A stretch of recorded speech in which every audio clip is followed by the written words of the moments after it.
Hey guys, I'm back. So I just finished my lunch, or well, I guess it would be getting towards dinner now. We're 10 hours into this session, and I had to restart because I lost signal, or I got disconnected. And getting towards the end here, I'm a little bit tired. It's been like what, probably 10 or 11 hours and stuff. I was actually like kind of had kind of logy after I ate lunch, and so we're going back here. Oh, good, we're live now. Okay, and we'll get back to it. We're going to do some more Quinn Fall X4, Final Fantasy 11, and the Quinn Fall. I think I'm coming down with a sore throat, which is annoying. My throat, my throat's a little bit sore.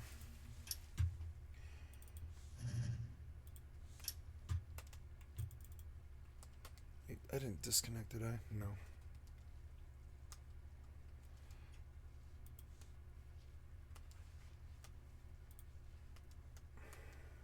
I'll have to relog FFXI.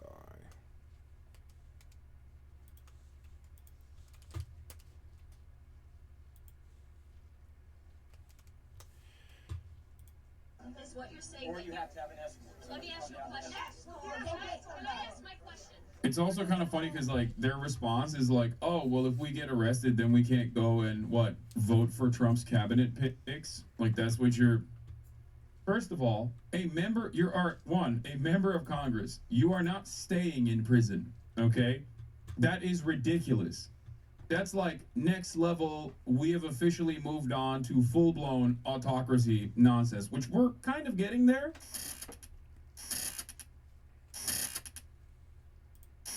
All right. Update after Trump just said he agrees with JD. Elon says his Nazi staffer is now back. Yeah, we're gonna talk about that in a second. So, a couple things to discuss here. But before we get to yes. No, wait, oh. What you're saying is what you're saying. Or you have to have it. Oops. To do that, which is obviously devastating. But if they don't actually take out the archive, then they will basically delete certain parts of the archive, and the archive will play ball in order to, in order not to lose out on this valuable resource. It is pretty gross. It's pretty disgusting. We're going to talk about the Department of Education and how politicians are blocked from entering the Department of Education right now by some guy, just one guy. Here it is. This is what's going on currently this morning. They're blocking members of Congress from entering the Department of Education. Elon is allowed in and not the people. Illegal. And I said, remembering what the Korean politicians did when the president tried to use special forces to block them from entering the National Assembly. It's just one guy. He's not a federal. They have no right to do this. They don't have the right to do this. Like this guy with this weird ass Band-Aid has no right to block people. Classic Democrat resistance. State the obvious, do absolutely nothing, demand applause. Yeah. We really need better politicians, man. We really need better politicians. Education are here because we pay for. And we just need younger politicians in general. Like, no disrespect, not to be ageist or whatever, but like, this is a byproduct of all the top leadership in the Democratic Party being 800 years old. He's standing here today, blocking the door, and he can't give us a good reason why he's blocking this door. Make sure they see right here, all access entrance. Well, and I think it should be clear to parents in the United States, if you want to advocate on behalf of your children, you are not allowed to come into this building where you pay taxes. Parents who have children who are disabled, access is being blocked. You voted for members of Congress to advocate on behalf of your children with disabilities, for young women who have been victims of sexual assault in our classrooms, on our school grounds. Members of OCR are fighting for your children. We are not allowed in the building to talk to them. We are not allowed to advocate on behalf of America's children. America, we have a problem. Now, everybody stand of education. Like, even with Greg, He would become instant legend status if he just like said, hey man, you have no authority here, I'm just going in, there's not really much you can do about it. And then what? Okay, the cops arrested him. All right, so what do you think will happen? Like what do you, this is how you're supposed to obstruct, like this is what you're supposed to do. Yeah, people are saying, oh, all right, there's cops inside. Okay, it is an illegal action, it is an unenforceable illegal detention.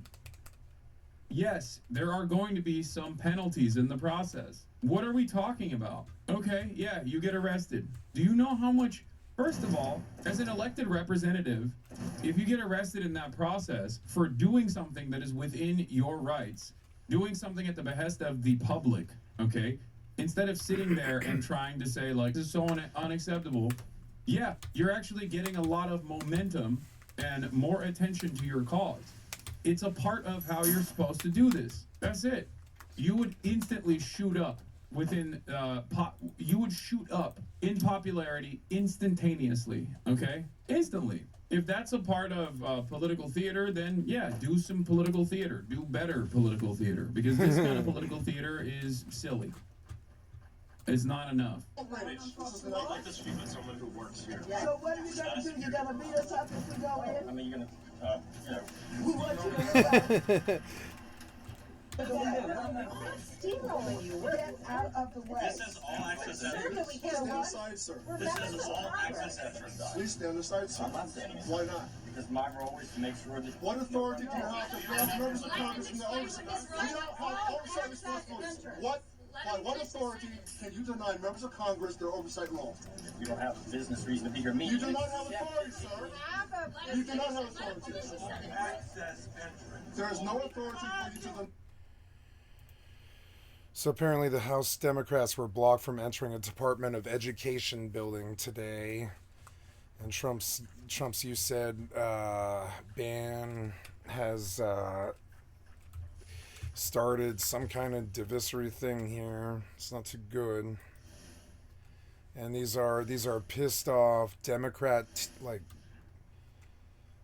they're the DOE, which is Department of Education. They're like Democrat DOE figureheads who are pissed off at the split of the government essentially, and the Republicans have just kicked them out of the Department of Education now, and it's like the first sign of like maybe what's to come. We don't really know what's going to happen. Deny members of Congress their oversight responsibility. Bro, you're a member of Congress. You are an elected representative in the United States of America. That's just a guy. What is going on? Like, that's just some guy. What are we doing? Yeah. Do you know how powerful you are? Did you guys forget? Did the Democrats genuinely forget what this looks like? Like, when you take a step, you are not... No, I've said this on my stream, like, a lot of times in the last couple of days. It's weird because I think the right wing thinks that they're going to have some kind of fight here, and yeah, they'll have a electoral fight, and they'll have a media fight, and they'll have a shit talking fight. But at no point will the Democrat or the extreme far left like me, will we ever show up on some sort of field of battle at any point. Like, for instance, if Hassan expects this Democrat senator to, like, swing out some badge and be like, I brought some cops with me and we're going to get in this building and we're going to stop you, piece of shit right-wing fascists, and all this stuff. And, like, yeah, that's what they're thinking, but that's not what they're going to do.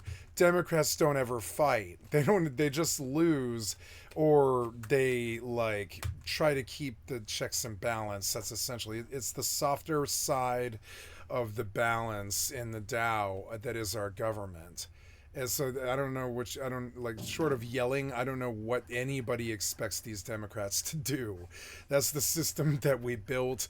They're not going to January 6th insurrection us or anybody or anything like this. They're not even probably going to sue. I don't know what America expects the Democrat Party to do here.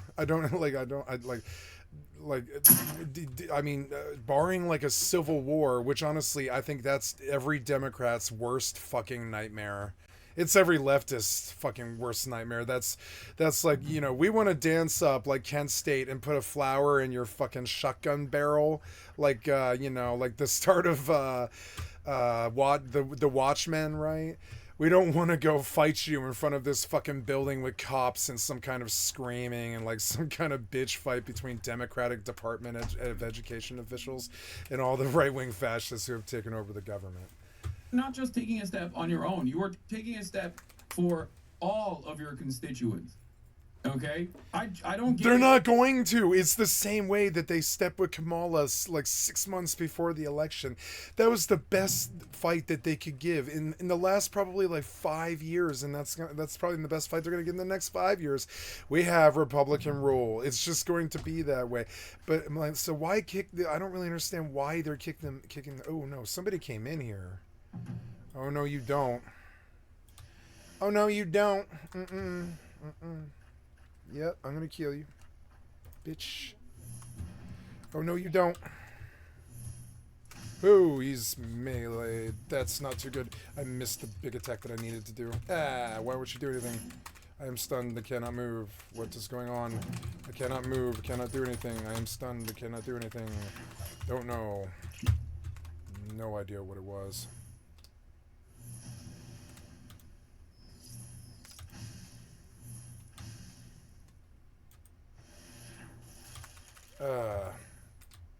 There's actually people in this arena. We've done like 7 and it's just been me. Now I'm in a 2v1 for some fucking reason. Oh my god. This went south so quickly. Fuck these guys. Fuck these guys. I will fuck you up so bad. I'll kill both of you, bitch. Yep. Yeah, that's chunking real bad because it should. It should. What? Hit him. Ah, they got up over the apex. I don't know what color I am or what's going on. I have no idea.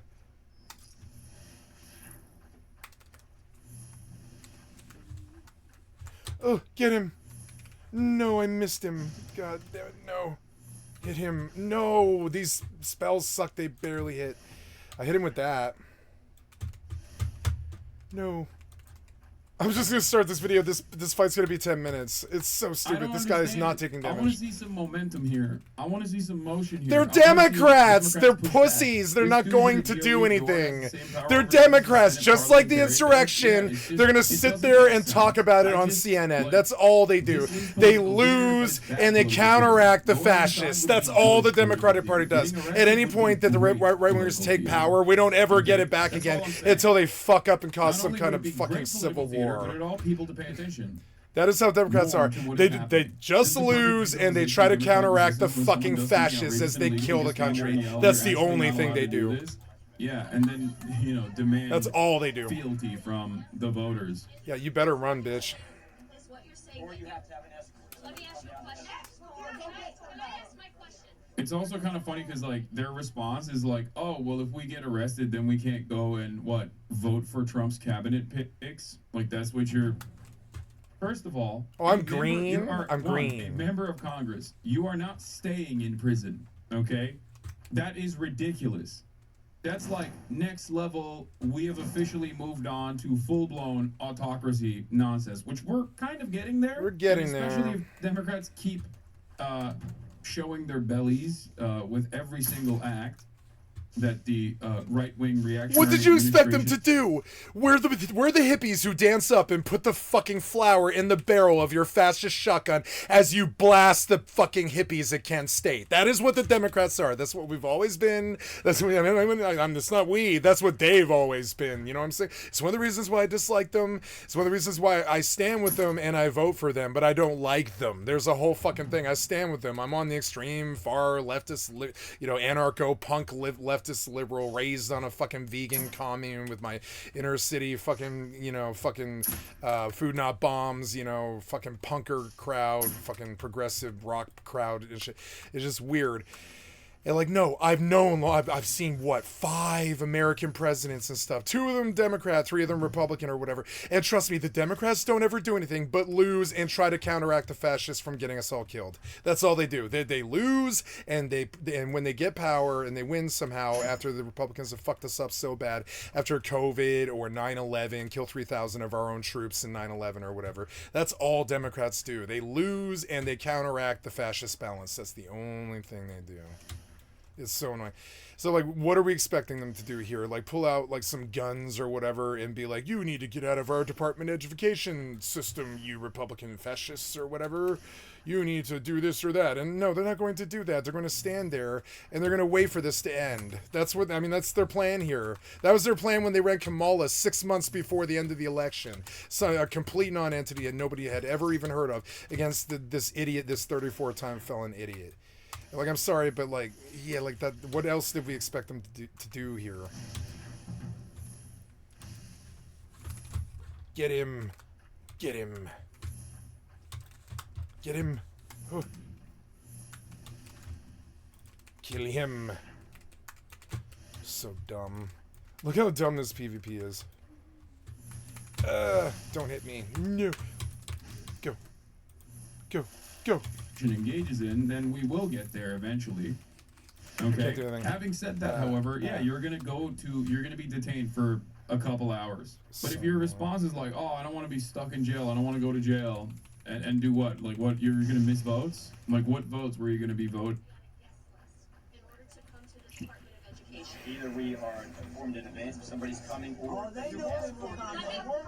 like, peak liberalism is what we saw in the National Assembly in South Korea. That was where liberalism as a method and voting as voting both as theory and as praxis actually work. But that required politicians to actively do something by whatever. No, it's been 70 years of the do nothing Congress. They passed one initiative in 75 fucking years, which is healthcare, which was, may I remind you, fucking Romney care turned into Obamacare, and the Republicans hated the one thing that either party has managed to do in 80 fucking years, which might I remind you was Romney care when it first started. And so it's like fucking stupid. So they tear down the one thing the Democrats managed to do in 75 fucking years, besides getting shot by a high power rifle from fucking across the street.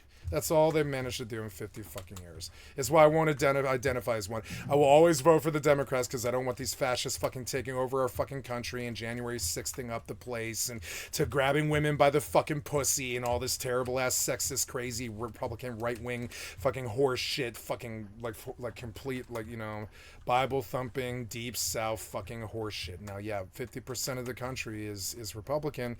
We love the other side. We love the other side when they don't act like this. Yeah, we're the softer side of the Dow. We try to take care of the people on, you know, the trackers dying on the streets. We try to take care of the fucking people overseas and shit, even though I don't want them to. I don't want them paying any more hoes overseas, like I said yesterday. But my isolation has to do with, like, we don't cut it off immediately. We just slowly cut down aid to every single foreign country. Every 3 months we go down from 100% to 75 to 50. But no, Trump cut it off inside of a day. And so, yeah, like, there's these people, there's like 1.5 million people dying of AIDS right now because they can't get any American aid. And so this problem has got worse. But I mean, what did you expect the Democrats to do? The day that Kamala lost to Trump, they bowed out for 7 fucking, is it 7? No, it's probably more like 9 years. They bowed out for like 9 fucking years. There is no soft side left in America. It's Hitler now. You know what I'm saying?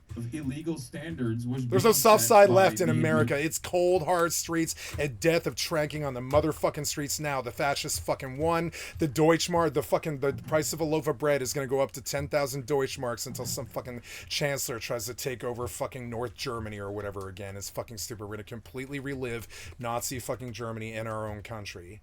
It's like they're doing it right now. They're ice raiding fucking Mexicans in Los Angeles. Administration in charge. Yeah. So what is this thing about? Like, why won't the Democrats do something? What do you mean? What did you expect them to do? Put a flower in the fucking shotgun barrel? There's nothing that they're gonna do. There's nothing they could do.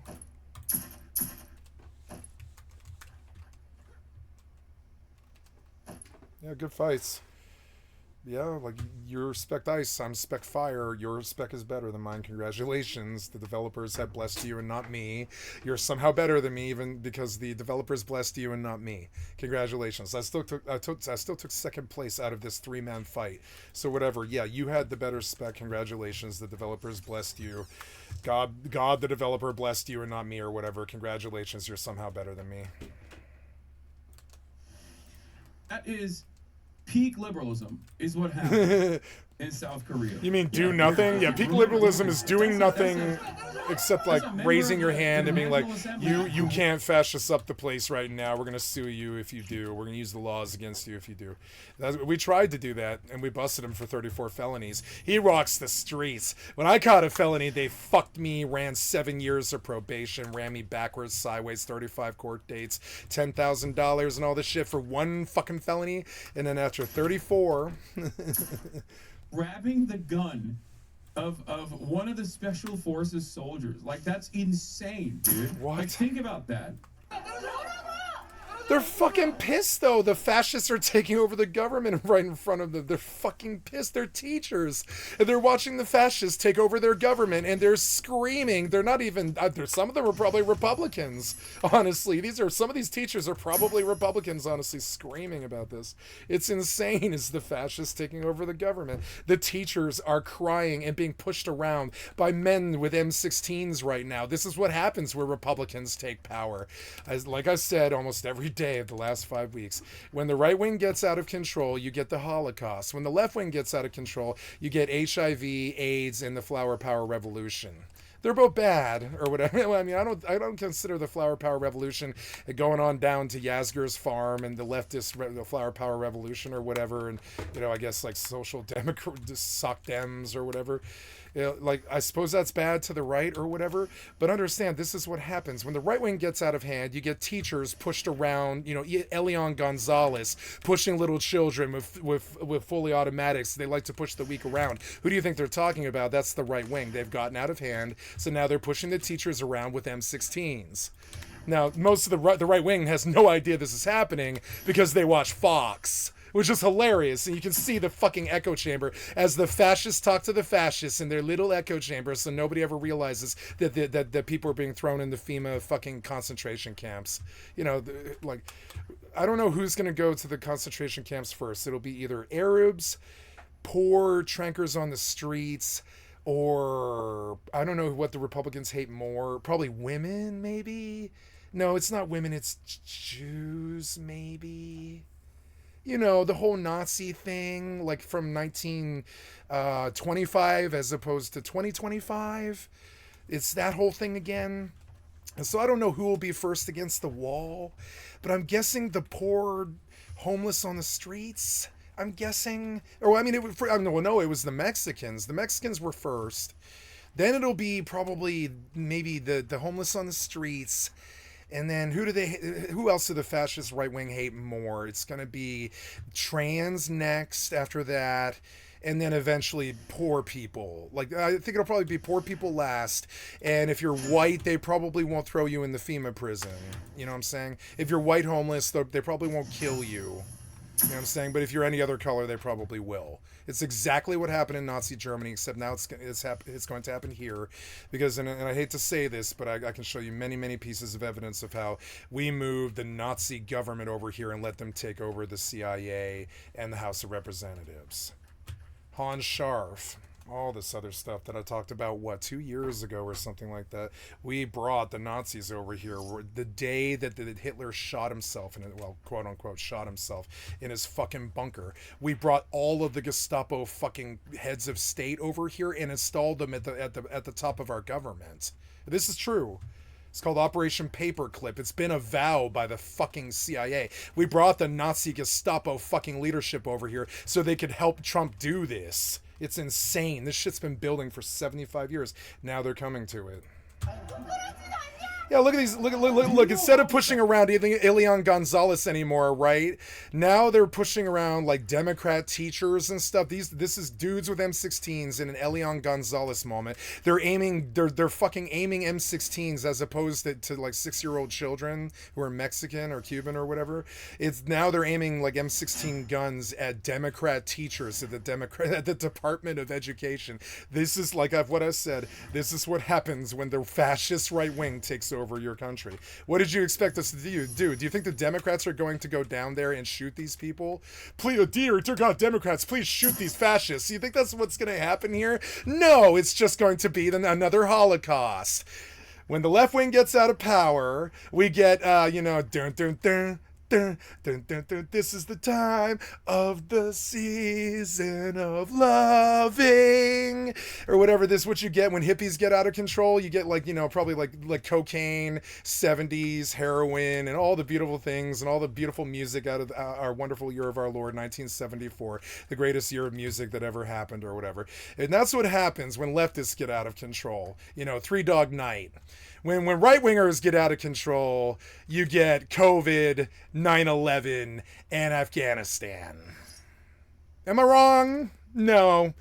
Bush, Trump, and, I'm sorry, I forgot about Vietnam. Yeah, Nixon. Yeah, I forgot about Vietnam. And, all of the 5 of the worst killing problems in the last 50 years in America. Full-blown Republicans gone to war. Did they expect the Democrats to stop them? Yeah. Did we do it? No. They killed everybody in Vietnam. They killed everybody in Gulf War. They killed everybody in Afghanistan. They killed 1 million Americans with COVID. Did we stop them? Any of that stuff? No. When it comes time to actually stop the bloodshed and the murder of anybody who isn't rich and white and Republican, no, you cannot count on Democrats to do that. It's going to be somebody like me who is progressive who will still pick up a gun to fight them. It will not be the Democrats. No, it's insane. Fast.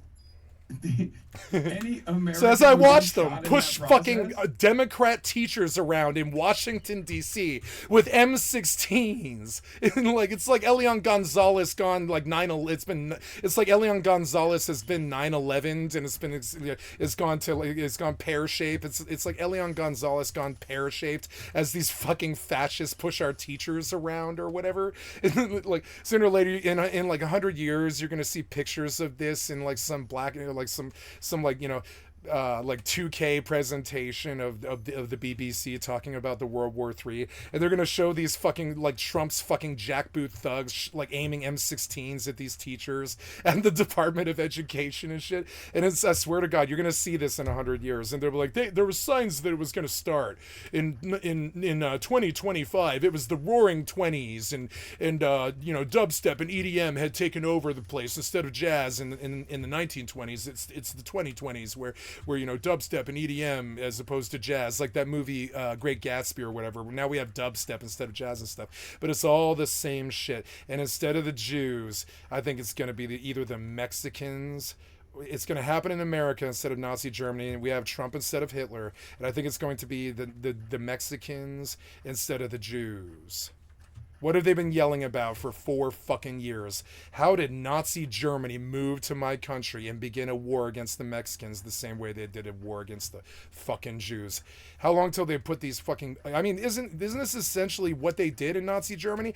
They put a bunch of Jews in concentration camps. Isn't that exactly what they're doing with ICE to the Mexicans right now? I mean, am I wrong? Isn't that exactly the same thing? I don't really see the difference. Is it because one's Mexican and one's Jew? Is that the difference? I don't really see the fucking difference. They would get shot before it got. And no, the Democrats aren't going to do anything. Superman, save me, Superman Democrat. Please, Daddy Democrat, save me. No, they're not going to go out there with guns and fight these Republicans. We're all just going to suffer now in the next Holocaust. That's what's going to happen. Just like the last time. Nobody fought them either until they had killed 6 million Jews. It'll be the same thing here. Nobody fought them either until they had killed 6 million Jews. It's the same thing here. They're going to kill 6 million Mexicans or 6 million poor. One or the other. They hate me. They hate the fucking poor person on the fucking streets with heroin and methamphetamine addicts and shit, with heroin and methamphetamine charges and shit. They like that we're white. You know, they like rich white people. They don't really like white poor people, but they'll let them live. They won't let anybody else live. Like Hitler, they won't let anybody else live. They don't actually like anybody else. They grab women by the pussy and they get caught on camera doing it. They fucking talk about kicking the Mexicans out of the fucking country like Hitler all the fucking time. And I just don't really see the fucking difference. I'm sorry. Here is a Democrat teacher, Mexican lady, fucking crying as this dude with M16s aims guns at her. And pushing little teachers with these Republican automatics. They're about to take our country over. You know, it's like insane. It's just sick. It's sick. It's Devil's Army on the goddamn march. Yeah, push that teacher around with an M16, you jackboot Republican fucking fascist F-words. You're not 800 years old, I think. Yeah. But then again, Greg Kazar was there, Maxwell. I don't know how they thought that young. Bernie, AOC, and like Pelosi and Joe the Dinosaur were gonna fucking actually stand up to these fucking people. Kamala was young enough to at least stand up in front of them, in front of a camera, thank God. And dear God, we need a female leadership in this sausage fest of a fucking country. We absolutely really do. I don't care if it's Democrat or Republican now at this point. We have to get the men with their finger on the Republican trigger. No, sorry, on the well, really, the Republican finger on the fucking military trigger. We've got to get their finger the fuck off of it. How do you do that? You get somebody who understands what it is to create a life, to gestate it in your fucking womb and keep it going for 9 fucking months and then keep it to term and go all the way for another 18 years or whatever until you're finally fucking free. Men don't understand that. I want them out of the goddamn leadership now. They don't care about sending people to war to fucking die. They don't care what it takes. They don't care. They want to talk all day about how they don't want fucking abortion or anything like this. But they don't value fucking life. They go to war all the fucking time. Consult the Vietnam and fucking in Afghanistan if you don't fucking believe me. Like they love going to war all the fucking time. They don't value fucking life. They like yeah, you value, you're pro-life, but you don't value life. You talk out of one mouth, out of the talk out of the left side of your mouth. And I'm just as pro-life as you, despite being pro-choice and all this stuff. You talk out of one side of your motherfucking mouth and then out the other. As you go to war, you say life is all life is sacred. We can't stand how the Democrats kill babies all the time. And then you go over there and you kill actual babies in Afghanistan. It's fucking stupid. It's just sick and it's fucking profane. It's like really weird. Like it's so hypocritical. It's weird. And now he's talking about maybe fighting a front in Israel-Palestine, maybe fighting a front in Russia-Ukraine. He wants to take over Canada. He wants to take over Mexico. He wants to take over Greenland. He wants to take over Panama. Where did we hear this before? When was the last time you heard anybody talk like this? Was it Segal or whatever? Oh no, it couldn't have been Hitler. Has anybody ever talked about sacking 11 countries in a single day? There's only one other leader in fucking mankind's history who's ever talked like that. Only one. I mean, well, there was like Alexander the Great and Napoleon Bonaparte and Hitler. You know what I'm saying? There's been 3 or so. But there's only been about 3 people in mankind's fucking history that talk about sacking 11 countries that they don't own all at the same fucking time. And trust me, that leads to World War. The Russians know it. The Chinese know it. Everybody knows it. You tariffed everybody who ever gave us $1. You tariffed our greatest debtor, China. Liberals that... The liberals aren't going to save you. It's going to take the right wing being decent. It's not going to happen. It's not going to happen. They're not decent. No, they're kicking the Mexicans out of the country. Decency? No. You're not going to see that there. No. No. The Democrats aren't going to save you here. You have to have your moment with God and come back correct and actually love your fellow Americans again. You're going to have to get right with God or whatever the fuck. The Democrats aren't going to save you here. You essentially destroyed them. They're not going to be back for another 9 years. There's no checks or balances now. Fascists have taken over our government. Is the alternative, showing once again that liberalism, as a matter of fact, is not going to be enough. Yeah. Like liberalism doesn't hold fascism in check in any way or form except for in government legislation. Other than that, you're looking at basically full-blown rape and violence in the streets and stuff. The Democrats are not going to save you here. Save me, Daddy Democrat. The fascists are getting out of power, and I'm just laughing at this. I'm like, well, yeah, but you put them in power, though. What are we gonna do? We don't like guns. We don't like violence. We stand with them. We stand with Gandhi. You know what I'm saying? And John Lennon. We're not gonna go fight these fucking Republicans. What kind of fucking masturbatory Fox News dream are you on? There'll be no civil war. It'll just be daddy hump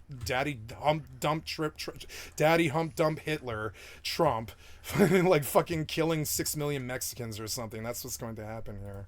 Not only defeat, but even obstruct the Trump agenda. If you don't believe me, Like consult him pushing these teachers around with M16s. I'm sorry. Oh yeah, no, he's not a fascist. No, he's not. I'm sorry. I'm just tripping. I'm being hyperbolic as he pushes these Democrat teachers at the Department of Education around with M16s. Yeah, I'm being hyperbolic. Yeah, I'm a streamer. I'm just engaged in propaganda.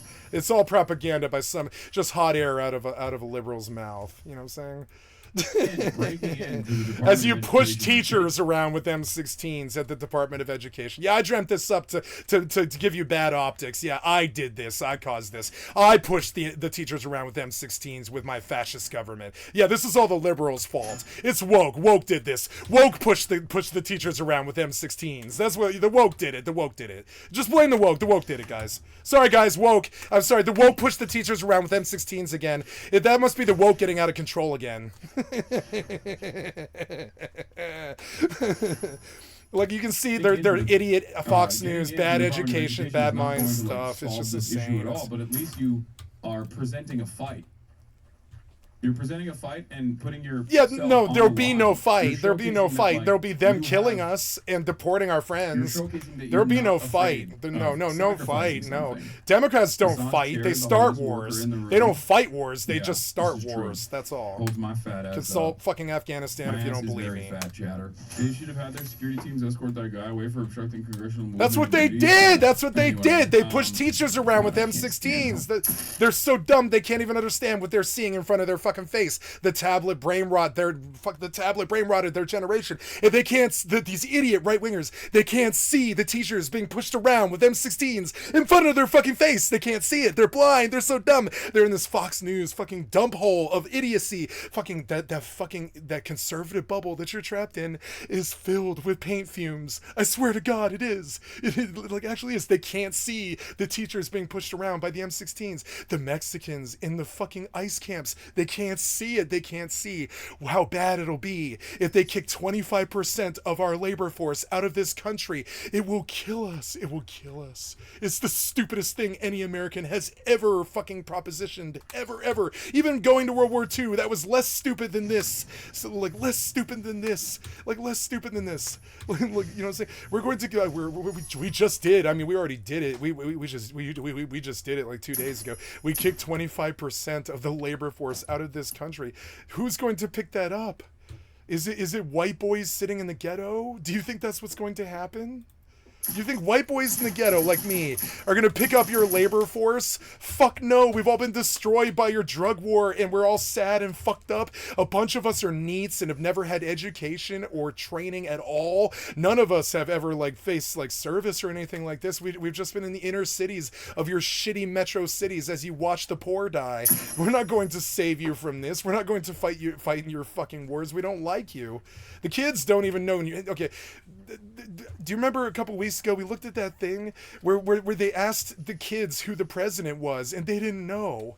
And it's funny. The government and the people, they're not really aware of this. But the kids, they know what Skibbity Toilet is, but they don't know who Trump is. That's how bad this is. They have no idea this is even going on. No idea. Hi everyone. It's me. It's Timothy Kane. It's so much better than stupid-ass tribalist war. It's so much better. Tim. Today I want to talk about learning from Steam data. This is something that... Yeah, let's go do it right now. I check the Steam game and player statistics every single day. God, taking a nap and eating lunch, it was really good. I maybe might do that more. You know what I'm saying? Instead of 14 hours motherfucking straight. I fell asleep to Netflix has a really good documentary right now. about Jerry Springer, and I watched like I don't know, it's episode and a half of the Jerry Springer Netflix documentary. I didn't really realize how cool it was what he was doing. Like for instance, I think the first season, he had the Jewish Defense League come out on the same stage as the freshest KKK recruits. And then they had them brawl on stage. It was like everybody's weird dream. It was like all the shitty like KKK people in this country's dream to like beat the JDL's ass right on Jerry Springer's stage or whatever. And it was every Jewish man's dream to have a fist fight with the KKK on the Jerry Springer stage. You know, when I was a kid, I didn't like Springer because I was like, oh no, it's making America worse. It's just embracing all of the white trash side of us or whatever. I mean, it's not just white trash. It's just like the, you know, the fucking shittier side of all of us. And in the documentary, they talk about this. Like, for instance, the showrunner who made Jerry Springer, his dad was Lorne Michaels' right hand man on Saturday Night Live, and so the right hand man actually told the son tells this hilarious story. The showrunner of Jerry Springer, he tells this hilarious story about how my dad hates my television show, and he's the head writer on Saturday Night Live.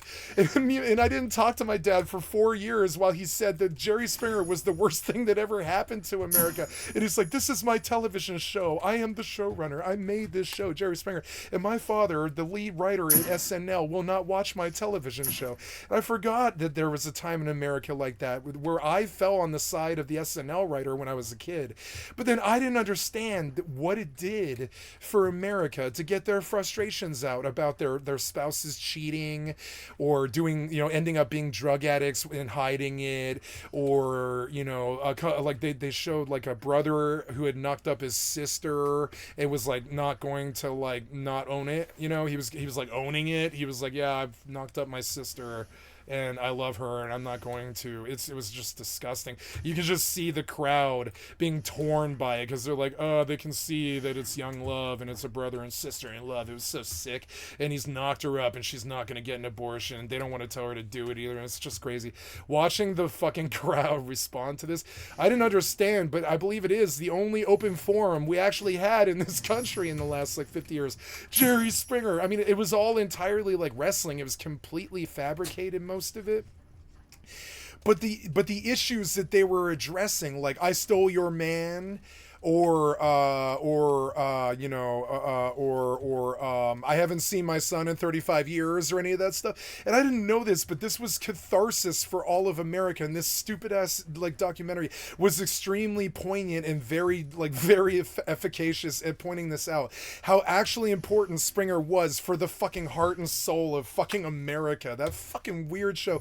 And then the funniest thing I saw on the documentary was like one of the gimbal dudes on the show is like they're talking to the documentary interviewer, and he brings his father on, and his father is like, I love this Jerry Springer show. I'm 80 years old, and it's the only television show I can stand to watch. It's the only piece of America I truly trust, and all this stuff.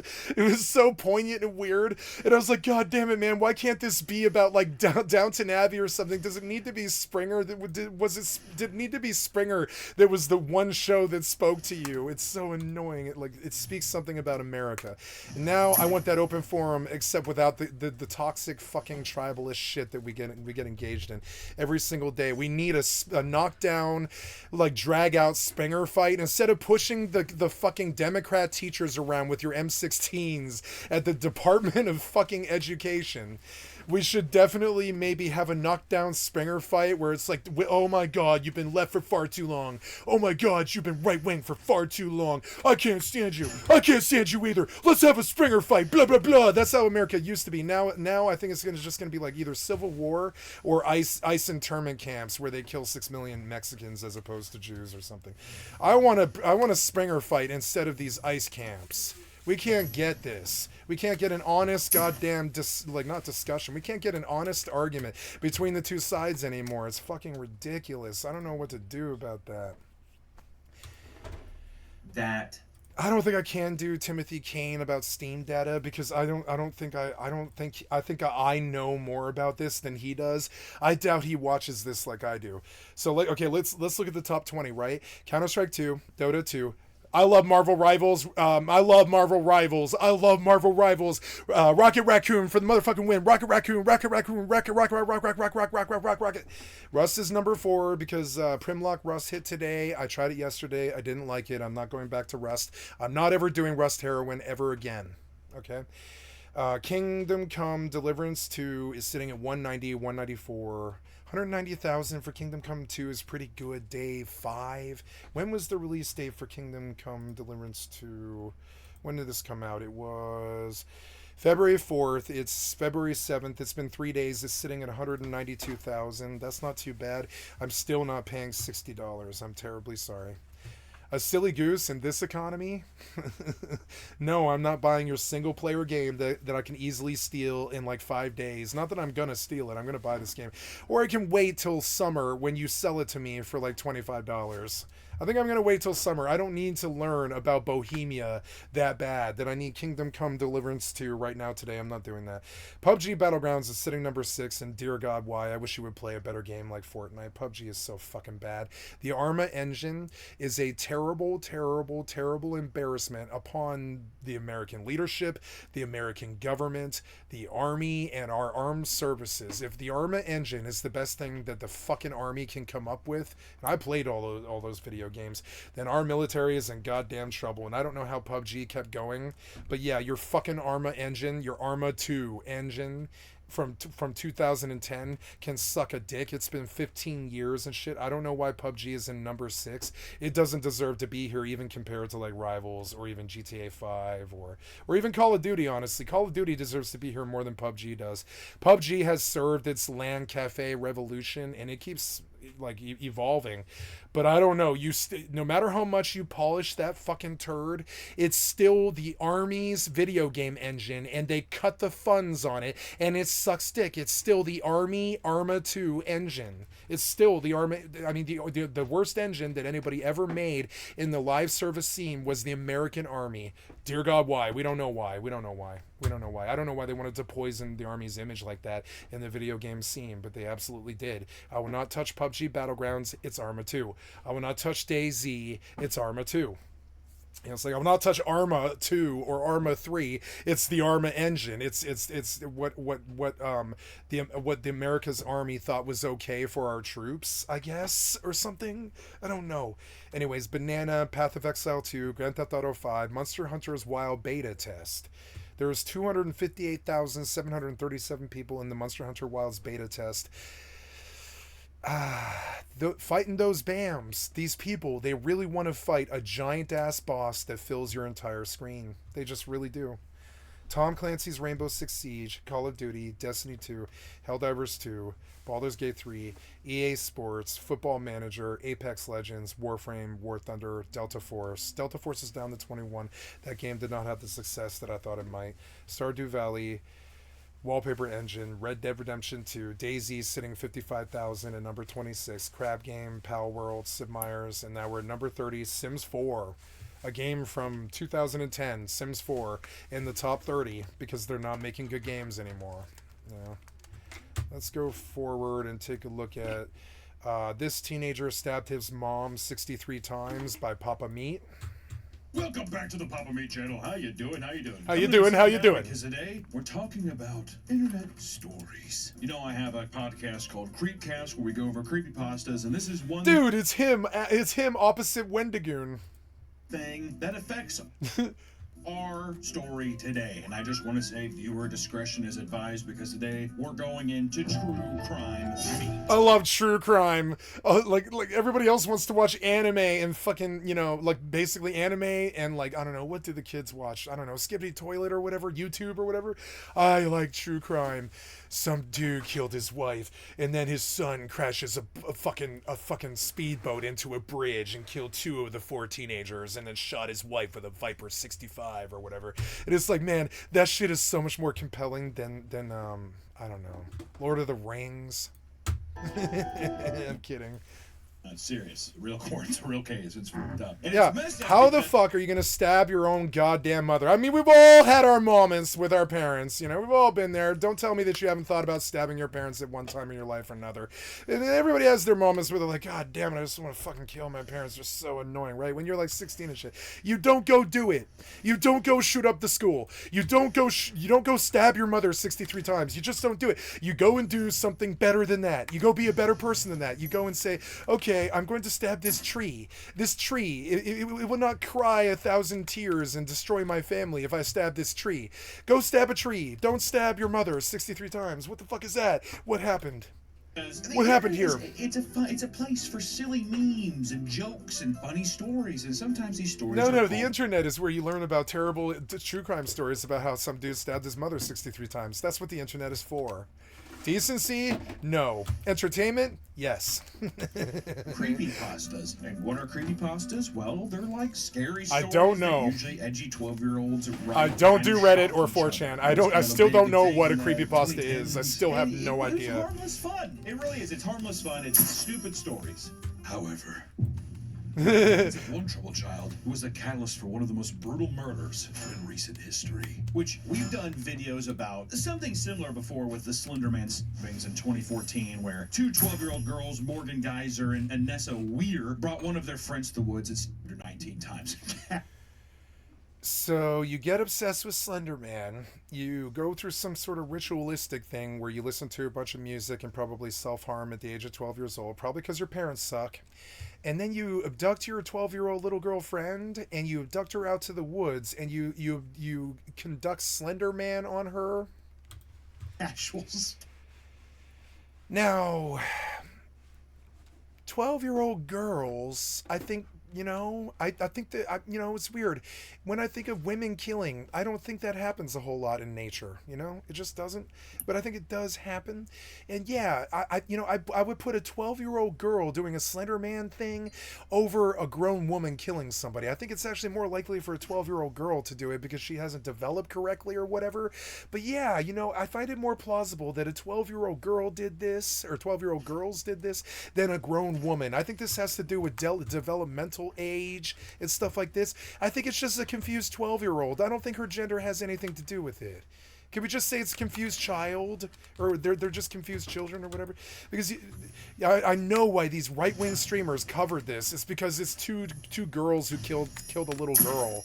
That almost never happens.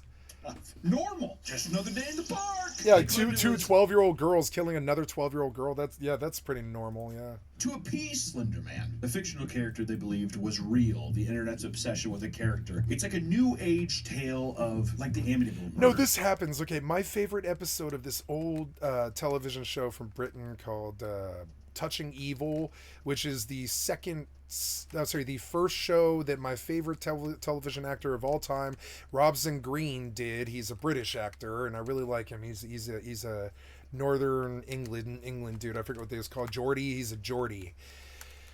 And he did this wonderful show called Touching Evil, where he gets shot in the head in the first episode, and then he becomes autistic because of this, like me. And then he has these visions of serial killers killing their like their marks or their targets or whatever, and he uses this to prosecute them. He uses the inner eye that he gets after he gets shot in the head by this super Moriarty villain guy. I love British television shows because they actually bother doing the writing, as opposed to like hentai, or not hentai, as opposed to anime or like, American television. And so, and where was I? No, I lost train of thought. What is it? No, I lost it. It's gone. Brain damage. I'm sorry. Heroin, brain damage, methamphetamine. I can't do it.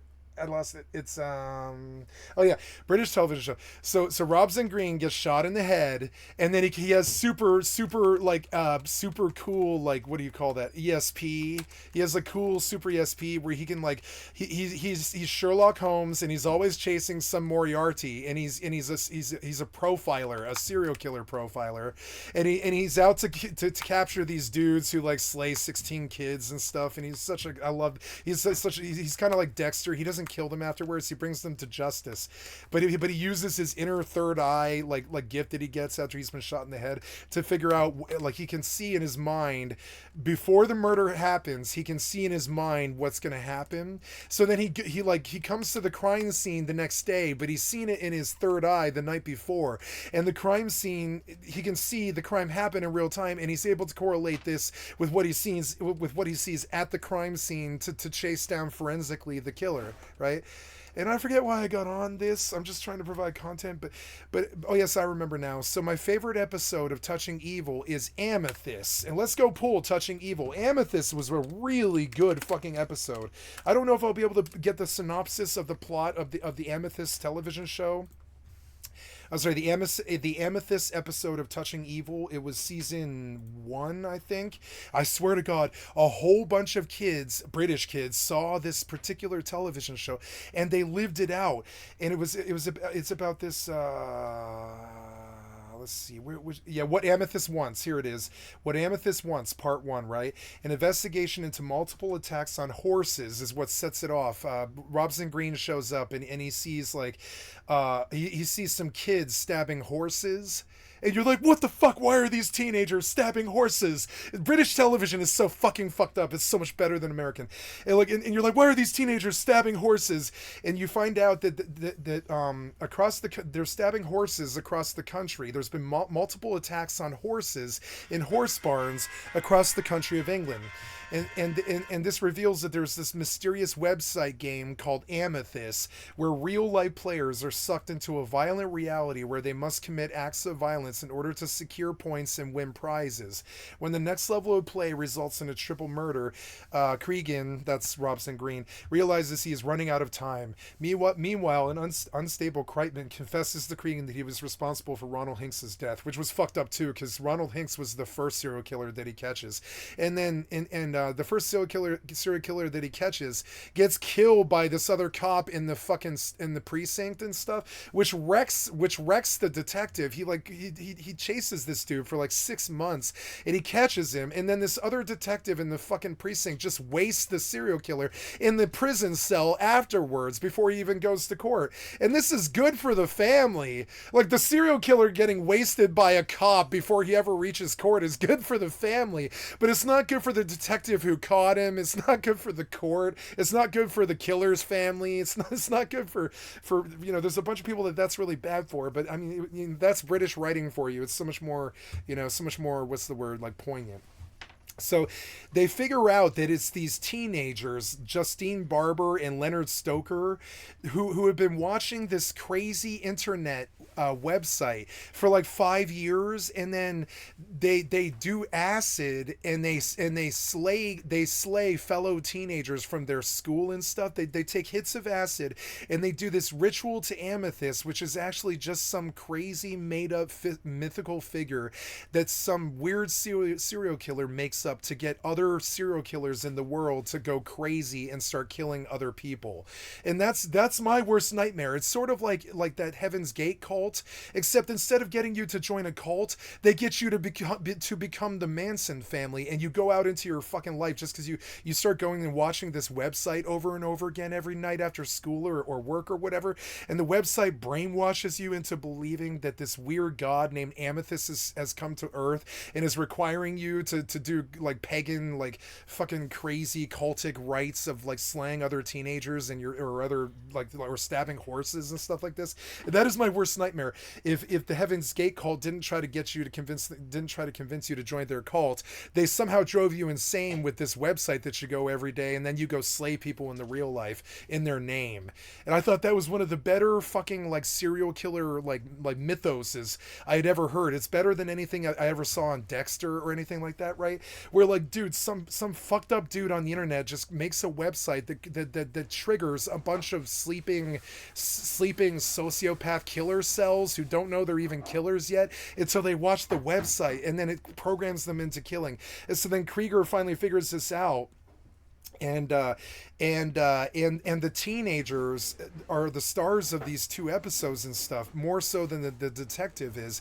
And the girl who initially kills with the other two kids because they've been brainwashed by the Slender Man thing on the internet or whatever, the girl kills the main serial killer boy, which is kind of fucked up, like in response to him convincing his two best friends to kill this other teenager and stuff. She gets so mad about this that she goes along with him or whatever, that she kills him too, which is just insane. And that's how they actually stop Amethyst, is that the girl that ends up being fucking like brainwashed into killing one of her best friends ends up killing the ringleader of their serial killer circle. And that's how they finally stop the website game Amethyst, which was such good writing. Why can't we get good writing on English on American television shows like that? So this reminds me of Amethyst, right? Slender Man convinced these 12-year-old girls I'm sorry, no, not these 12-year-old. Well, yeah, Slender Man convinced these 12-year-old girls to stab their 12-year-old friend. It reminds me of Amethyst. You see how long and fucking circuitous that fucking story was? But there was a point to it. I don't want Amethyst in the real life. I don't know. That's a television plot. It should remain a television plot. I don't want Amethyst in the real life. An angel told me to do it. The devil whispered in my ear. Amethyst. Even the name kind of stuck out in my head. I saw that television show when I was like 20 years ago.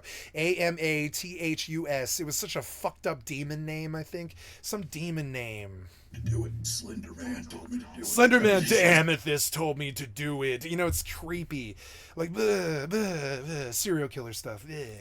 The evolution, isn't it? So today we're going to talk about the horrible case of Donovan Nicholas. Oh no, he's got to be 13 years old. No, I don't know, 15. Inspired by the infamous creepypasta Jeff the Killer. Oh no! See, this is the brain rot stuff. Skibbity Toilet really does destroy their brain. He watched enough Jeff the Killer meme, and then he stabbed his mom 63 times. Can you tell me this stuff is good? I don't really like memes. I've never really liked memes. I think they're funny, but sometimes I think they have weird effects upon the culture too, you know? 13-year-old child successfully carried out a plan to stab his mother 63 times. So let's take a look. I can't believe I'm going to say this. Let's take a look into the Jeff the Killer homicide. My God. Jeff the Killer squared. Yeah. But for people who don't know, I don't know what Jeff the Killer is, so let's go see. I have no idea what the fuck that is. I'm a terminally online person now, as of like 3 years ago, but I lived my life, you know, just like I was saying yesterday. I did things. History's biggest wealth transfer forced us to buy farmland. Nobody forced you to do anything, at least not yet. Yeah, give it a few days. The ice is on the move. Don't worry, give it a few days. They'll force you, don't worry. We are looking at Jeff the Killer. Never heard of it. Have no idea. The Ultimate Jeff the Killer retrospective. No, I don't want to go down this terrible internet hole. And the reaction to this. Let him tell me. You don't know who Jeff the Killer is, which before I read the story, I didn't know how infamous he was. You've maybe seen this picture. You maybe have seen it. It's pretty famous. Yeah. It's, in terms of like meme culture and everything. It's like the cringe version of the Saw killer. Yeah, it's like a big fat face Saw killer thing. And this, you know, that Saw puppet? The Saw puppet. I love the Saw movies or whatever. The Saw puppet. Remember? He was so fucked up. What was his checker face or something? I forget his name. What's the Saw puppet named? It's like Saw puppet. Something, Billy the Puppet. I didn't even know he had that name. I've never heard that name, but yeah. Anyways, yeah. So they took a picture of the Saw puppet and then they softened it with Adobe Photoshop, and that's how we got Jeff the Killer. around for a long time, but people might not know the story wrapped around it. Obviously, we're not going to read the whole story, but I at least want to give you an understanding of what the story is. A little beat for beat. Let's just see what happens. Which Jeff the Killer is an old creepypasta entry that came out around 2011, right? I mean, like, that's like the birth of creepypasta era. We did a video on Creepcast about it, and if you want to hear the whole story, you can go there if you actually want the entire story in all of its perfection. Also, maybe listen to it on Spotify. I don't know. But here's a quick summary. The story revolves around Jeffrey Woods, a 13-year-old boy who moves into a neighborhood with his mother, his father, and brother, Lou. Anytime you see a character who's like, I'm 13, I just moved here, you definitely know the author is 13 years old. That's a real creepypasta. Or it's maybe even like an 11-year-old who's like, man, when I'm 13, I'm gonna be a grown-up. While waiting for the school bus, the two of them get into a brutal fight with a group of bullies. Jeff goes berserk, and he takes down all three of them and stabbing two of them in the process. Yeah. Hardcore. It is hardcore. After fleeing the scene, police officers appear at the doorsteps to question them. And in the end, his brother Lou takes the blame and ends up being sent to juvie. James, why would you let Lou do that? And days go by, depressed and lonely. Jeff is urged by his mother to go to a birthday party for their neighbor Billy. And during the party, Jeff is jumped by the same bullies from before, where he's beaten half to death. Eventually, Jeff snaps. He beats one of the bullies to death and bludgeons another with a towel rack. And in the process, Jeff is covered in alcohol and bleach before being lit on fire by the remaining bully. Lou is released from juvie after the bullies confess to initiating the first assault, just in time to see Jeff in the hospital as his bandages are getting removed. Once removed, it's revealed that Jeff's face is leathery and pale white, his hair is singed black, and his lips are bright red. It's at this point that Jeff snaps, laughing uncontrollably. He thought his new face was perfect. That night, his mother enters the bathroom to see Jeff carving a smile into his cheeks, claiming he wanted to keep smiling when his face got tired. He also burned out his eyelids so he could forever look at his new face. His mother wakes up with emo, telling him to get the gun. It's absolutely a 12-year-old. It's a 12-year-old did this. The story ends with Jeff entering Lou's room, holding it. So a 12-year-old is just being creative with a bunch of anime art and like deviant art and stuff, which I completely support. That's just some kid doing some internet art and stuff. But this led to a fucking brutal stabbing. It's weird, this meme stuff. It did lead to a brutal stabbing. It's weird. It's weird. When you know what the outcome is, you doubt the path. You know, you doubt the path that led you to that place.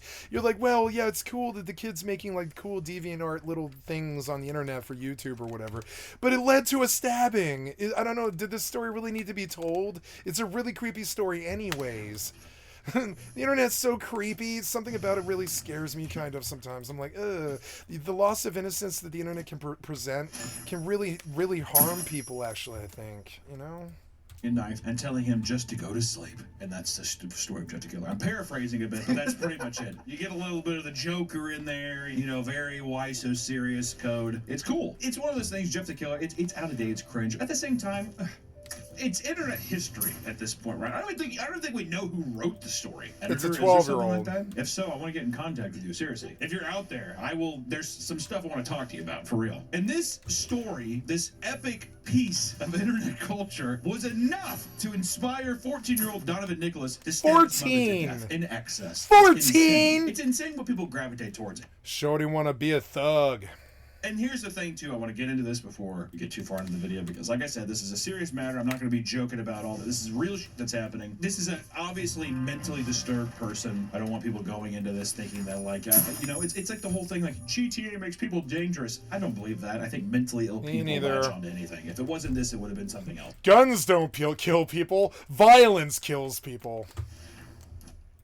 He could have read a comic book about He could have read a fucking comic book about something. Exactly. So I just want to say, mentally ill people will latch on and do things. If it wasn't this, it would have been something else. If you're mentally ill and you're reading comics, talk to a therapist. I don't know what to say. If you're mentally ill, stay away from creepypastas. Hey, if you're mentally ill, don't unlock the beast with so after one of my best friends, Jan, shot his father in the face and then himself in the face a second later, we went back through his possessions, the house, and everything that he owned, trying to figure out what the fuck happened. I don't like telling this story on the thing, but it's fine. We're not dwelling on the suicide murder. We're dwelling on what happened afterwards. So my best friend and I, we go through, and this reminds me of an old House episode, which is weird, but yeah, when Kuttner dies, like House and fucking Wilson go back to Kuttner's house, and they're like, what the fuck happened here? And I never dreamed of like living out a scene like that in real life till it fucking happened. My best friend and I, send quick. We had to like go back to Jan's house and with his sister, and we had to and his mother and his sister and my best friend and I, Jan's best friend, we sat in the house for like 4 hours and stuff, and his mother was like, figure out what happened, and we were like, okay, you don't know, and she was like, no. And we did piece out what happened. We did piece together eventually what happened, but it was kind of like this deductive process. But my best friend nailed down what the trigger was, which was spice. Fucking spice. And if you don't know what spice is, it's synthetic marijuana. But yeah, the motherfucker was imbibing something like a pound of spice a day or something like that. It was fucking disgusting. When we found the evidence of it, it was fucking disgusting. He had fried his brain on goddamn spice. He was like sitting there on Reddit and 4chan all goddamn day and all goddamn night getting high on spice. And it completely destroyed his brain, and to the point where he fucking shot his father and then himself a second later. We had to deal with the fucking aftermath of all this. And so yeah, when I think of like weird shit that you shouldn't do, synthetic fucking marijuana, I swear to fucking God, it wasn't what got him to do what he did. We found out later that he was actually gay. And we found this out at the funeral. We went to the house a couple of days before the wake and the funeral and all that, trying to figure out what the fuck happened, you know. But then we actually found out what happened the day of the funeral. My friend Matt comes up. I didn't mean to say his name. I should have just said M. But my friend M comes up, and he's like, "Yeah, so has Jan ever hit on you guys?" And I was like, "No." No. And then Sen's like, no. Like, we're like, no. And he was like, well, okay, so like 3 weeks before this happened, we were like working at the restaurant, and Jan just like full blown like he like hit on me. And we're like, Jan's gay? And we had like no fucking clue. Like Sen had been his best friend since they were like 13 years old and shit. I met him a bit later because I hadn't moved to the state yet. But yeah, they've been friends for like 28 years and shit. So apparently, and we come to find out later, we did know that his father was extremely homophobic, like really, really homophobic. Jan's father was extremely homophobic. He absolutely was. And now, the day of the funeral, Matt comes up and he's like, did Jan ever hit on you? And we were like, no. And he was like, yeah, Jan made a very real pass at me about 3 weeks before this happened. And I need you guys to tell me that I didn't cause this. And when we start laughing kind of, because we're like, we were hoping you could tell us that we didn't cause this. We thought we might have caused them to do this, like, or something, right? It fucking terrible. We thought we might have caused it by just not being there for him as a friend or something. And he's like, no, I think this is something having to do with him being gay. And we're like, it is. It was that final connection. We finally got to it. We're like, okay. So it's just fucking weird. And so, yeah, I think he shot his father because he was a homophobe, and then shot himself a second later because he shot his father. And it sucks that we had to pick up the pieces after that. So you go back looking in the serial killer's life or whatever. Yeah, I mean, he killed 2 people. To me, that's a serial killer. He killed himself, yeah, but I mean, it's still sort of like he killed his father and then himself. He mentally and emotionally crippled his mother and his sister. And to me, that's like he was basically a serial killer or like a school shooter or something like that. It's on that level. He destroyed the lives of like 6 or 7 people. More than that, it was like 8 or 9. Yeah, you want some, bitch? Oh, yep. Oh, yeah, I'm shooting at you. Yeah, you best run. Oh. You gonna die. I killed him! I 2-shot him and dinged! Off the mob that he pulled on me. I 1-shot that WDA Ventura. I mean, don't come to the PvP on a PvP server. I will not feel PvP shame. I came to the PvP server expecting PvP. You should expect that too. Yeah, just like real life. I came to real life PvP expecting it to hurt, you know. So yeah, so like they go back and they find out that the reason that this dude stabs his mother 63 times or whatever is because of stupid ass Jeff the Killer, and that's what it was like for us. We went back to fucking Jan's room, and there was this box sitting by his fucking bed, and his mother just thought it was like herbal stuff or whatever. No, it was like a king's ransom and fucking spice. He had been frying his brain on spice for like 4 years. He disappeared for 8 years or something like that. We thought he had been abducted by Russia or something like that. We had no idea where he went. He completely disappeared and never said another word to us until the fucking funeral or whatever. And it was just insane. And I found out later, yeah, don't do spice for 4 fucking years. Don't do spice ever. Don't do spice ever. Like, this is that thing. It might be spice. It might be Jeff the Killer. Don't do spice or Jeff the Killer. Do Spice Girls. Creepypastas. Okay, whatever. Let's talk about Donovan Nicholas a little bit, his early life. Donovan Nicholas grew up in a farm country in Ohio. He was a quiet kid, but intelligent nonetheless. He had been dealing with loneliness and depression from a young age, encountering feelings of worthlessness, and grew older. According to one of many doctors that evaluated him, he, quote, reported feeling isolated and separated from those around him. I'm so isolated and depressed, so I wasted my family. I'm sorry, but there's this huge break where I'm supposed to feel sympathy for these people. But no, I don't feel sympathy for these crocodile tears. I don't feel fucking sympathy for these fucking killers. I feel all of these things too. I've lost death and family and fucked up drug addictions, watched people overdose and die right the fuck in front of me. You understand? And like, I'm sorry, I just have no sympathy. I didn't waste my family. Why did you? Piece of shit. No sympathy for the fucking wicked.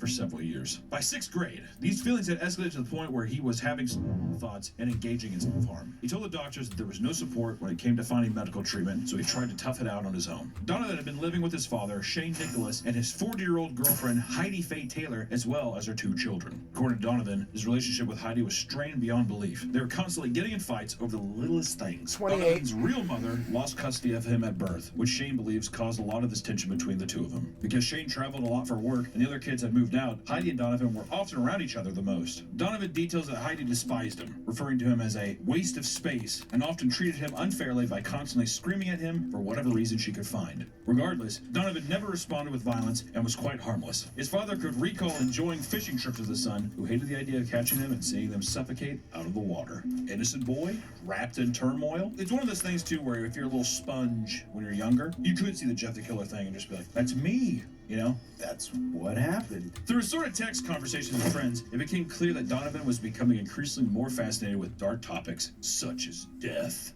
That's normal for 14-year-olds. Yeah, dude. Start having those. When I was 14, I still have the scar. It's right here. I was obsessed with this idea that I was the #1 anti-hero on the fucking planet, so I started carving the word hero into my arm, listening to the album Antichrist Superstar over and over and over again on loop, and playing Final Fantasy VII. And telling myself that the divorce was not my fault and that my parents were going to somehow get through this or whatever, and like emo shit that a 14-year-old goes through or whatever when they're going through their parents' divorce or whatever, and puberty at the same time. Also, the death of Kurt Cobain. It was a rough time.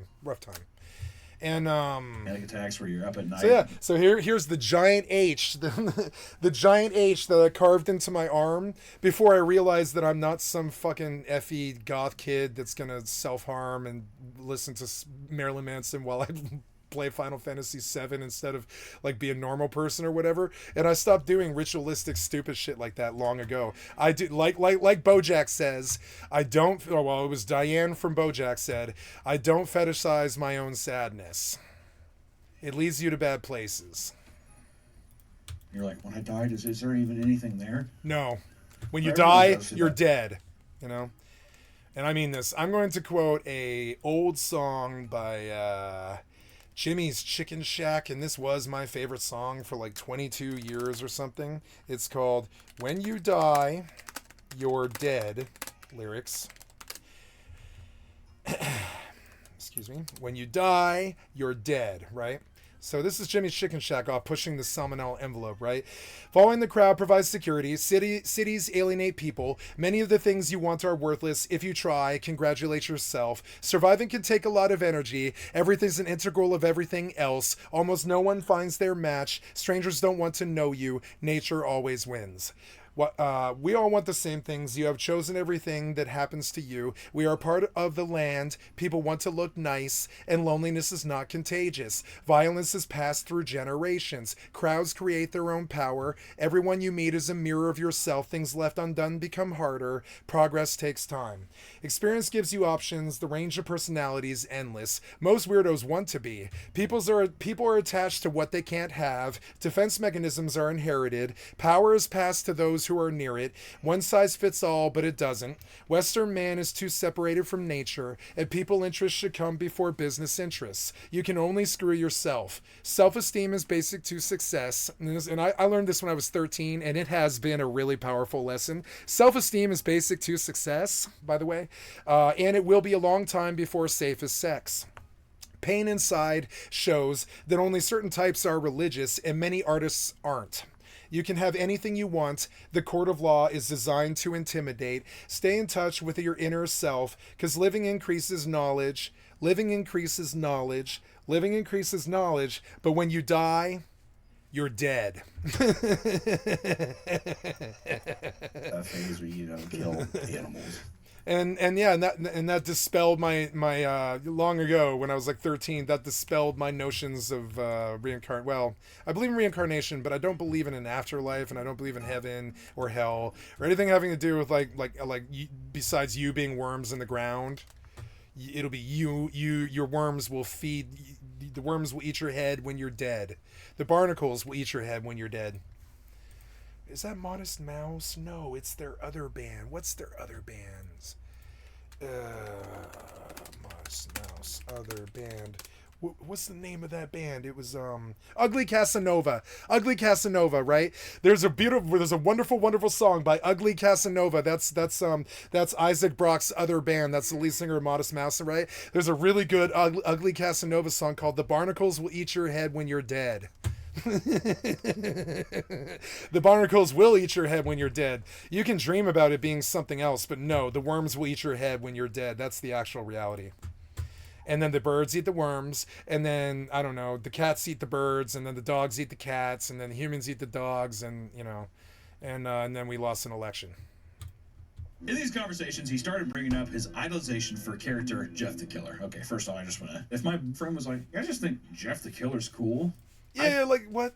Keep an eye on that guy. Yeah, I always got really nervous about this, actually, and I stopped doing it. From the age of like 13 until I was like, I don't know, 19 or something like that, I would watch USA Network all night long or something. And I would turn on like USA Network and play Metal Gear Solid 1 or something like that, and I would watch Friday the 13th Part 1, Friday the 13th Part 2, Friday the 13th Part 3, Friday the 13th Part 4, Friday the 13th Part 5. That's 8 p.m. until about 6 a.m. in the morning on USA Network Friday nights. You know what I'm saying? Saturday nights, right? And then Saturday night starts at 8 p.m. and then you see Friday the 13th Part 8, Friday the 13th Part 9, Friday the 13th Part 10, Halloween 1, Halloween 2, Halloween 3. And this is how I pretty much imbibed every last goddamn horror movie known to man without really wanting to, except without any of the violence or slasher scenes. I've seen every real horror movie that's ever been made, but none of the slasher violent scenes, because it was all on cable television. So every time there was a murder, you just see a cutaway black screen, you know? So yeah, I'm an extremely big fan of horror films if you don't have the blood. And I like Tromo too, which is fine. But or whatever, or like Feast or something. Like the Feast films. I don't know if you guys have ever seen those, or like Tromo films and stuff. I've seen a lot of really interesting stuff, right? But like I realize now that I think it was good that I didn't see all of that slasher murder when I was like 13 years old. I think USA protected me pretty well. That's what I was going after when I started this stupid ass fucking story. Is I think the USA Network actually did their job with their censorship, because I don't think I got fucked up like Jeff the Killer Kid. But yeah, when I was like 13, I saw every fucking horror movie that's known to man pretty much. I would probably be like, dude, no. If anything, if I'm 14, I'm saying some shit like, dude, no, Jeff the Killer's fucking gay. No. Yeah. Yeah. Yep. It would be one of those kind of conversations. Yeah, I was that guy too. I'd be like, nope. Like, later on in life, I liked Taylor Swift and like Britney and you know, like Justin and all that. But boy, when I was like 16 years old, those bands would literally make me throw the fuck up all over the party, which I did one time. Somebody put on Baby, Oops, I Did It Again, or no, Baby One More Time, or whatever it was, when I was like 16 years old. And I'd had like a handle of vodka and a 240s or something. And I ralphed all over the goddamn floor because Britney Spears made me fucking physically sick when I was 16. Not the vodka. Of course, it was the vodka. But now I like Britney. It's weird. You know, I got a lot cooler about pop music and stuff. But way back then, I was like, nah, I like Marilyn Manson and Nine Inch Nails and Slim Shady and ICP and you know, like I don't know, like Slipknot and shit like this. And I'm hard. I like System and stuff. Blah, blah, blah. And then I'll be like, nah, you know, Britney sucks. Blah blah blah blah blah. Then later I come to find out that no, pop music is good, and no, it's not your choice to like pop music, and it's all Vedic rhythms that the Hindus created like 1,000,000 years ago that have been boiled down over 1,000,000 years and then put on the top 40 radio stations. And it's not really your option to like Oops, I Did It Again, because somebody wrote that song like 1,000 years ago on a sitar, and it's been passed down through the ages until Britney heard it when she was a child or something like that, and then sung it out. And so, yeah, it's not really your choice to like pop music. When I did Vedic hymns and Vedic knowledge stuff with my best friend in his Hindu temple, I began to understand that liking pop music is not really an option. That stuff is all music that we've been listening to for thousands of years. It's just that jingle or whatever it is, that fucking earworm, it gets passed down through the ages until it becomes something else. Like Elvis songs, they're actually thousands of years old. I've heard it before. I've heard Heartbreak Hotel on a sitar song that was written like 400 years before Elvis ever got a hold of it. He explained, quote, "At that time I admired Jeff the Killer to like a fantasy of me wanting to be Yeah, so him." like back then I would have been like, nah, Britney Spears is gay, you're gay, you like Britney Spears, you're gay. There was something so homophobic about them. We had such weird homophobic slurs in our language. It was stupid. But yeah, you're gay, you like Britney Spears, you're gay, you're gay. And I really hate the 14-year-old me. I really do. Because I do like Britney Spears now, and fucking and Tay-Tay, and fucking all those stupid ass pop singers and all that. I don't care. It sounds good to me, whatever. But back then I needed to be hard because I wore chains and I dressed in leather and I needed to be a punk rocker or whatever the fuck.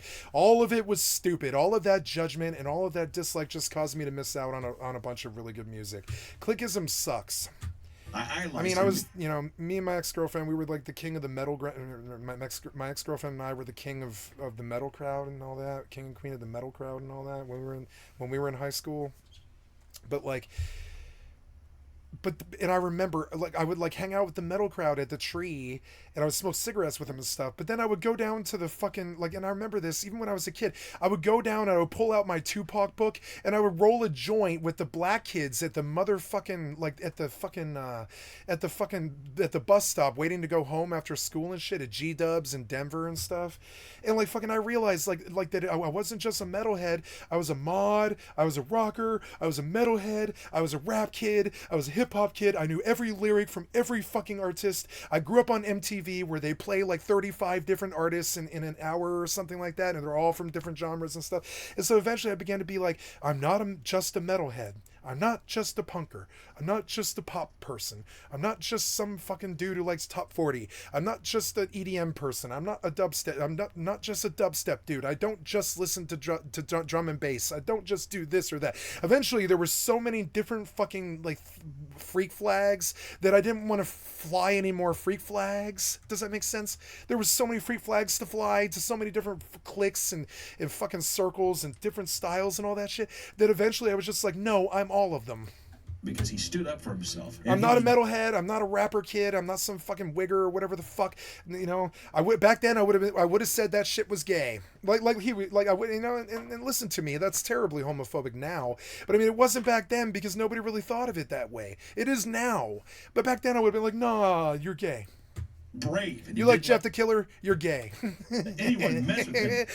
Fuck my 14-year-old self. I swear to God, I wonder sometimes if that was the shit that got Jan to shoot his father. I swear to God, was like how many times I used the F word in my life. You know what I'm saying? Like, God damn it, I think that stuff actually had a bad effect on the kids. It's sort of annoying. Somebody did? Be the change that you want to be. Be the change that you wish to see in the people around you.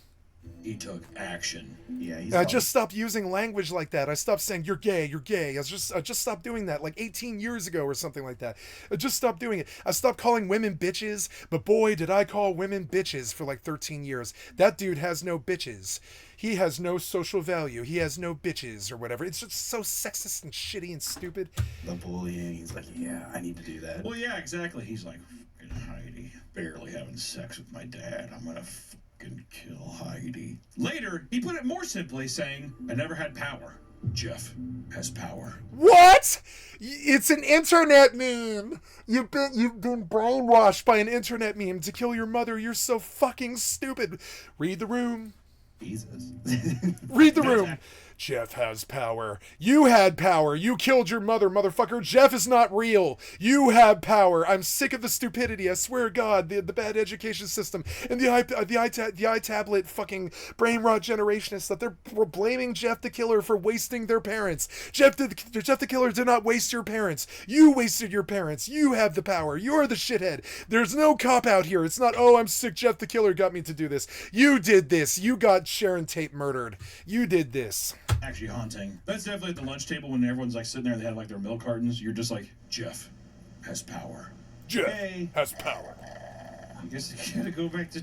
Like my friend L, when he was like cheating on his wife and stuff, he thought I was just going to back him forever and ever and ever. And I was like, no, I just told your wife, and she damn near committed suicide in front of me when I finally told her.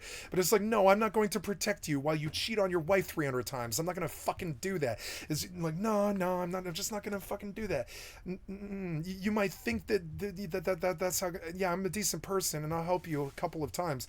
But no, I'm not going to help you continually lie for a really long time.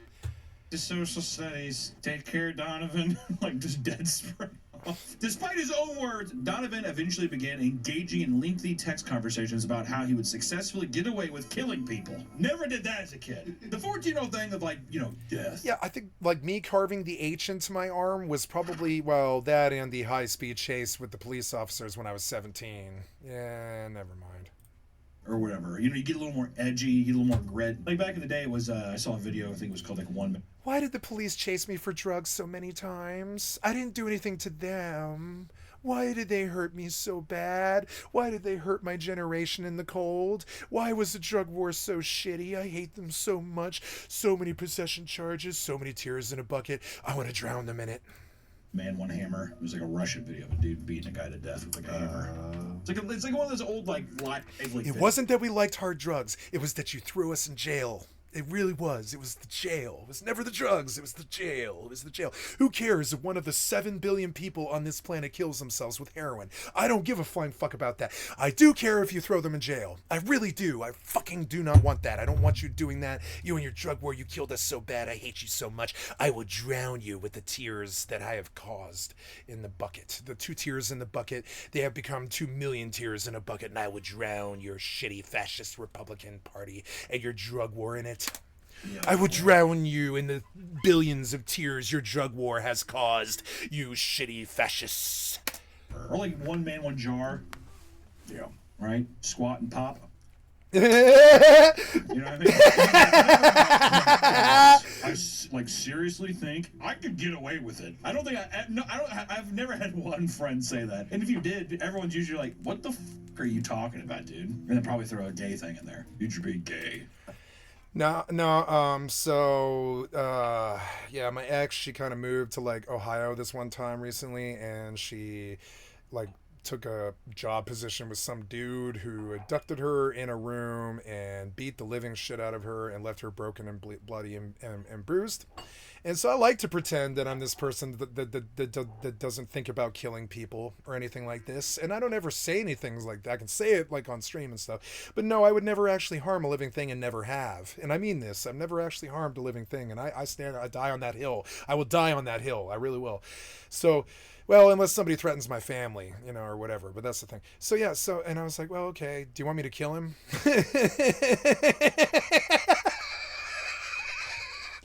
And my ex like sends me a picture of her bloody bruised body and shit, and I was like, do you want me to kill him? You know, and you think, you know, you just think all of your life, I'm not that guy, I'm just not that killer guy or whatever, till you see the bloody broken bruised picture, and then you're like, okay, you want me to kill him? You want me to kill him? I know this is funny to me, but it probably scares the living shit out of you guys. I don't care. It's funny to me. You think you're something until something really bad happens. It's like that old saying from, where is this from? It's from The Max on MTV Liquid Oddities, or I'm sorry, The Oddity, or whatever. Yeah, like MTV Oddities, right? The Max, right? It's this old quote from an old cartoon I used to watch when I was a kid called The Max. A liberal is a conservative. Oh, damn it. A liberal is a conservative who's never been robbed. I think one time, not kill someone, but in 6th grade, I told my friends, like, I really want to burn this. And she was like, no, I don't need you to kill him. And I was like, we have to do something. And she was like, you stay out of it. And I was like, this is what always happens. You tell us to stay out of it, and then they keep doing it. School down, and he just got quiet. That is a fucking weird thing to say. I think we were just venting about class. Also, your school's made of, like, stone. Right? Burn it fucking down. This hell institution. I was friends with this. My girlfriend in high, well, not my girlfriend, excuse me. The girl that I was in love with in high school, who I was living with in an apartment complex full of illegally emancipated minors, or just, you know, people who left the house like me. And, yeah, she was raped by a Shiny Mountain Waldorf school teacher. And then my best friend's girlfriend was statutory raped by our typing teacher in the Denver Waldorf school. 2 girlfriends, 2 rapes by 2 Waldorf teachers, all within 5 years. So we were pissed, and we didn't know how pissed we were. The kind of pissed that where you just sort of explode because you're just sort of bottling it, you know. And so I took 5 of my, well, I took four other people. There was 5 of us, and I full blown destroyed my high school. It's a small private school that fits about 70 people or something, and 5 rooms of about 10 people each or something like that, maybe 12 people, something like that, right? Very small high school, about the size of, I don't know, probably like 2,000 square feet or something, not very big. And so, yeah, I took 5 of my friends up in there, and I trashed up the place because I was pissed that the Waldorf teachers had raped our girlfriends. I don't know why my life was like that. It just was. I don't know why that stuff happened, but yeah. And so I tell my story, you know what I'm saying? Some people just understand my story. So I tell my story about how, yeah, I got expelled from high school for breaking into my high school. We wrecked up the place because we were kind of mad because, yeah, the teachers kind of raped our girlfriends. Don't like telling this story, but I'll tell it because you might not think you're that guy till they make you that guy. They'll make you that guy. They will. They'll show you something horrible, like the bloody, bruised picture, and you'll be like, well, you want me to kill him? You know? Or, yeah, you get so mad at them that you do something, like break into your high school and get expelled. It's not so cool, you know? Excuse me, sorry. That's like not so cool, right? So like, why did it, you know, why? Like a sophomore in high school, like a freshman in high school. And so like, yeah, so like I didn't shoot up my school. I busted into it and got drunk in the girls' bathroom, smoked spliffs with my motherfucking friends, drank 40s of Steel Reserve, and wrecked up the place. That's a much more constructive thing than shooting up the fucking high school. Break into that motherfucker like I did at 2 a.m. and actually exact some revenge without a bunch of pigs or media or cops or crying mothers or any bullshit like this, right? Go be a real man and actually wreck up the place and be a destructive motherfucker. Don't hurt anybody like the worthless piece of shit that you are. I hope you like life in jail, you worthless piece of shit killer. Fuck mass killers. Or anybody who kills their family. You know what I'm saying? Junior or senior, I can't remember, but we would... I consider basically like anybody who kills their parents or whatever, right up there with like Century 16 killer or like, you know, fucking Dylan Klebold or whatever, you know, fucking Columbine and stuff. Yeah, people who kill their fucking parents, that's the kind of terrorism, like that's like Columbine levels of terrorism and shit.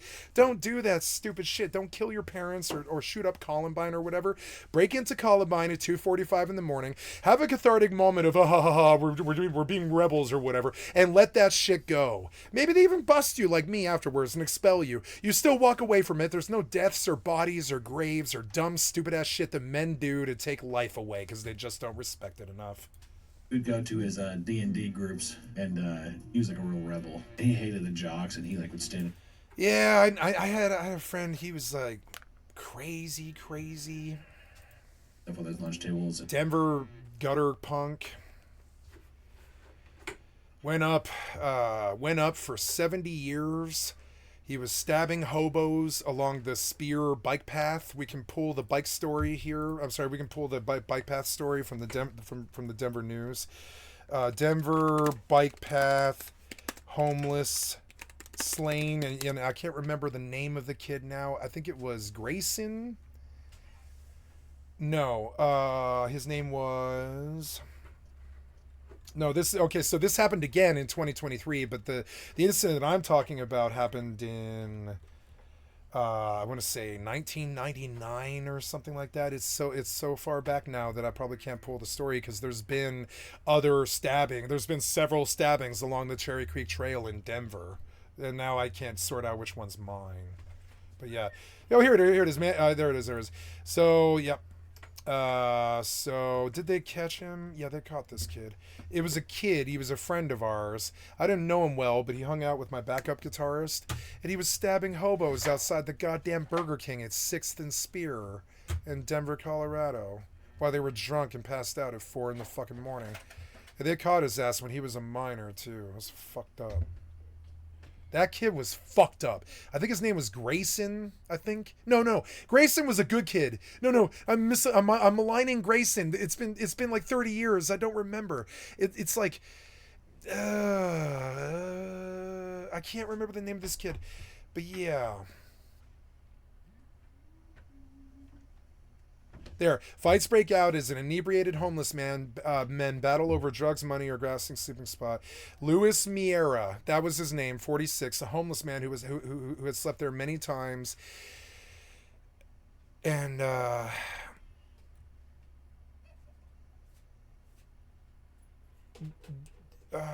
did they catch this kid? Yeah, they did. This is what happened, but this is the story before they busted him. But they found him. They found out he was doing this like 3 years later, and they busted him when he was 17, and he had stabbed 2 hobos at the Burger King at Spear and fucking I-25. Or not I-25, but Spear and Broadway. It's the Burger King at South Broadway and Spear. I know because we would walk or ride the bike path a lot, and so every single time that we would do that bike path, I'd be like, I knew a kid who stabbed some hobos down here. Like, Jesus fucking Christ. So he would like kind of just make fun of him in front of everybody. Basically started dating this one hot chick, but basically found out that she died. She was like poor. They lived in the same trailer park, and everyone was blaming it on him. And then he had to go into an alternate dimension and play master of puppet. Did you not know I was talking about? Well, I was like, what are you talking about? I went through that phase. There was a period where I would play Wolfenstein 3D on my crappy 400 by 400x screen, Macintosh screen, and I would listen to Ride the Lightning and Justice for All over and over and over and over and over again. Metallica, Wolfenstein 3D. You're 13 years old. You just started noticing girls. You get in that funny feeling. Your face is a pizza, and it's that funny time when you listen to Metallica for 7 hours and play Wolfenstein 3D. Just like behind the camera, like it's like so clearly Eddie wants to get D&D campaign and everything. Well, I knew. I was like, is this from a movie? What is this from? I've never seen that season. Okay, dude, I have not seen the season. Ooh, I gotta get a haircut. I know a guy named Peter. I think, yeah, Peter. He's a good barber. Whatever. I'm gonna go get a haircut from Peter. Yeah, because it's getting shaggy here. Our pipes have been frozen, so I can't take a shower. I probably smell like shit. Where am I at? Apparently, he was known to mimic the look of Jeff the Killer by wearing his iconic white t-shirt and black pants, as well as dyeing his hair black. That is iconic. He looks like Noctis from Final Fantasy 15. A Hanes white t-shirt. He's doing a fucking Charlie. Oh, he's like doing moist. a Charlie outfit. Charlie. Just looks like a moist Charlie. man. Yeah, I love him so much. I love him so much. Jeff started to take a life. Yeah, like this weird hero worship that they did. Like, trust me, I liked Kurt Cobain probably than you ever liked your hero, more than you've ever liked your hero or whatever. But I still didn't worship him like that. Where I was like, where you're like, oh, I want to ritualistic cut myself while I draw pictures of Kurt Cobain and cry about his death or whatever. It's never been like that for me. Like, trust me, it's better to worry about your own self. God helps those who help themselves. Inside his mind, Fixations aren't good. I've dealt with a lot of nasty fixations of not only my own, but of other people's before. Like the man who tried to kill me with a circular saw for no goddamn reason, who I had to put in jail for 5 years. To cell division. And, yeah, like... that he began growing into two people, with Jeff being his bad side and often spoke to him. Do not give in to this ritualistic stupid shit. Don't give in to the like avoid spidery thoughts, you know? Avoid spidery thoughts. Yeah, no shit. In fact, It isn't real. I'm a smart bastard, though. If I ever uttered the word cell division, They're always smart. The more sick and weird shit that they do, the more higher their IQ is. It's something that really bothers me about being an intellectual. It's so annoying. The smarter they are, the more sicker they are. Oh, that's normal, ain't it, Norman? So stoked. I'm like cell division right now.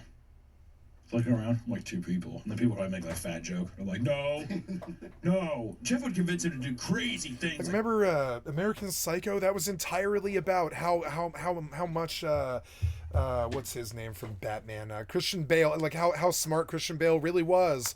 That entire movie is about how weird, smart, and sick Christian Bale really was, and you know, as the Norman Bates dude in American Psycho.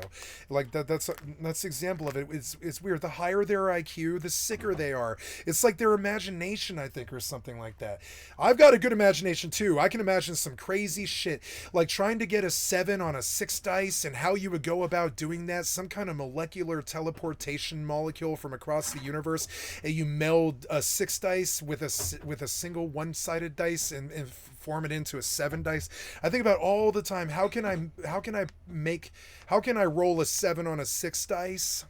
You know, and that I have a pretty good imagination. I can imagine moving the atoms of the universe to be able to do it. I mean, how would you roll a 7 on a 6 dice? You know, it's just, you can't. But I can dream up some crazy fucking ways to do it. You know what I'm saying? I've got a pretty good imagination, but not enough to kill my parent. Like destroy his own room. Got a pretty good imagination, just like fucking Patrick Bates or whatever. It doesn't fucking matter. Not enough to kill my parents or be sick like you fucking effits. What the fuck's wrong with you? He sounds like, wait, this sounds like the puppet guy too. Remember? The puppet told me to do It's it. a The robber. puppet told me to do it. The dog wouldn't stop barking. Beer, so I son of Sam. And it's like, no, shut the fuck up. You're just crazy, shitty, and stupid. The dog didn't. Trust me, we've all been around dogs that won't shut the fuck up and stop barking.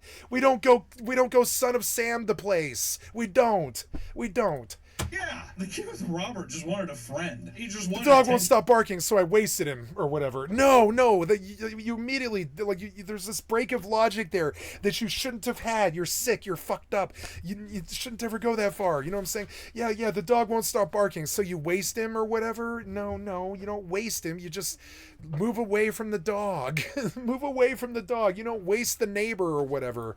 Or shoot people in their cars like fucking son of Sam. Like just move away from the dog that won't stop barking or something. Do something to make it better. Don't just go waste somebody.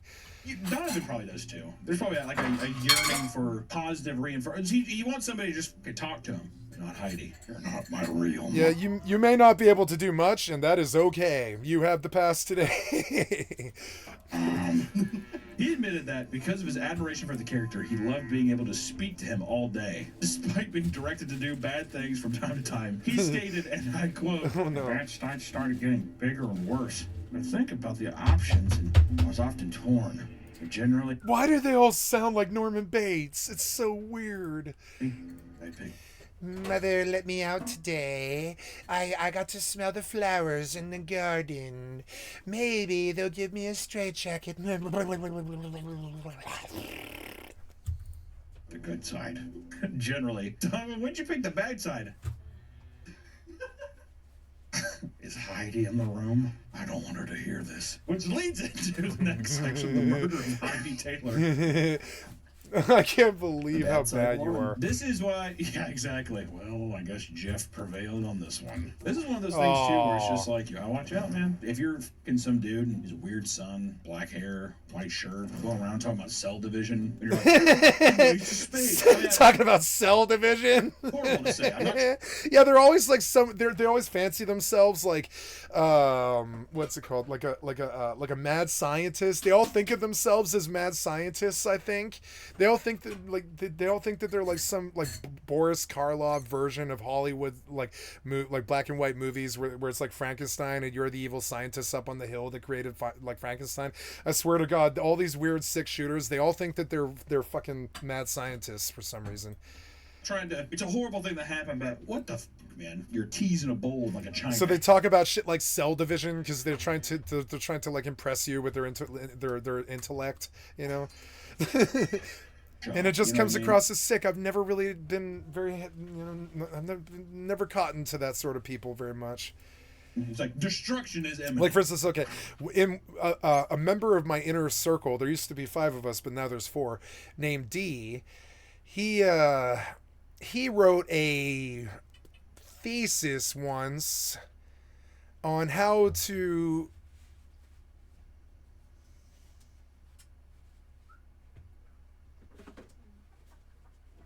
fix psychiatric conditions with chips in your brain, I believe, or some such.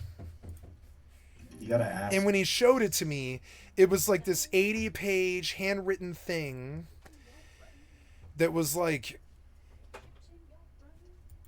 your stepchildren, like who their idols are, and they say this 80-page fucking paper. It was this 80-page paper on how to create a microchip that will fix the negative emotions in your brain and stuff, because he wanted to cure depression. And I was like, this is so fucking awesome. Like, I really liked it a lot. But I did worry about him. I worried about him. I was like, most dudes don't act like mad scientists and write papers on how to cure depression with cybernetics. You know what I'm saying? Like, so cyber, what do they call this? Cybergenetics or whatever it is. And it was like, most dudes don't write 80-page papers about cybergenetics in their free time. And I'm sorry, it is kind of a warning sign a little bit when you see it. Now, D turned out fine, and he's Mensa. He's a really extremely smart dude. He has what's called an eidetic memory, and I love my friend D to death. He's a good friend. I haven't seen him in like 7 years. But he saved my life one time because he was like, you have to go talk to the mental health center of Denver. You are mentally sick and you need help. And he's like, this is your wake-up call, whether you accept it or not. I don't care if you like it or not. And I fought him. I was like, what the fuck are you talking about? He's like, you need to see a psychiatrist. You have too many mental issues now. It is piled up. You will end up in the ground. You need to see a psychiatrist. I did so. I called the mental health center of Denver. He made me make the promise, and yes, they did save my life, and now I owe my life to my friend D, and I don't like that. I don't like owing people things. He doesn't know it either, and I might never tell him. Or anything creepypasta. I don't have to tell him. I'm gonna tell him the next time I see him. I haven't seen him in like 5 years and shit, but I don't have to tell him that he saved my life. Actually, he's the kind of guy who would take it well. He would never lord it over me or anything like that. It's just he did save my life. It's fucking annoying. I mean, I've saved some people's lives before too, so it's like, I guess it's just sort of karma paying forward or whatever. But like, I still don't want to admit that he saved me. You ever had that? You ever had like, I don't want you in your Jesus Christ post thing? I don't want to admit that he saved me. It's fucking so annoying. I don't want to admit it. Wait, first off, I don't think you want to ask your if you're a stepmother or father, I think the last thing you want to do is sit down and be like, who's your idol? Because they're going to say, what? Who's my current idol?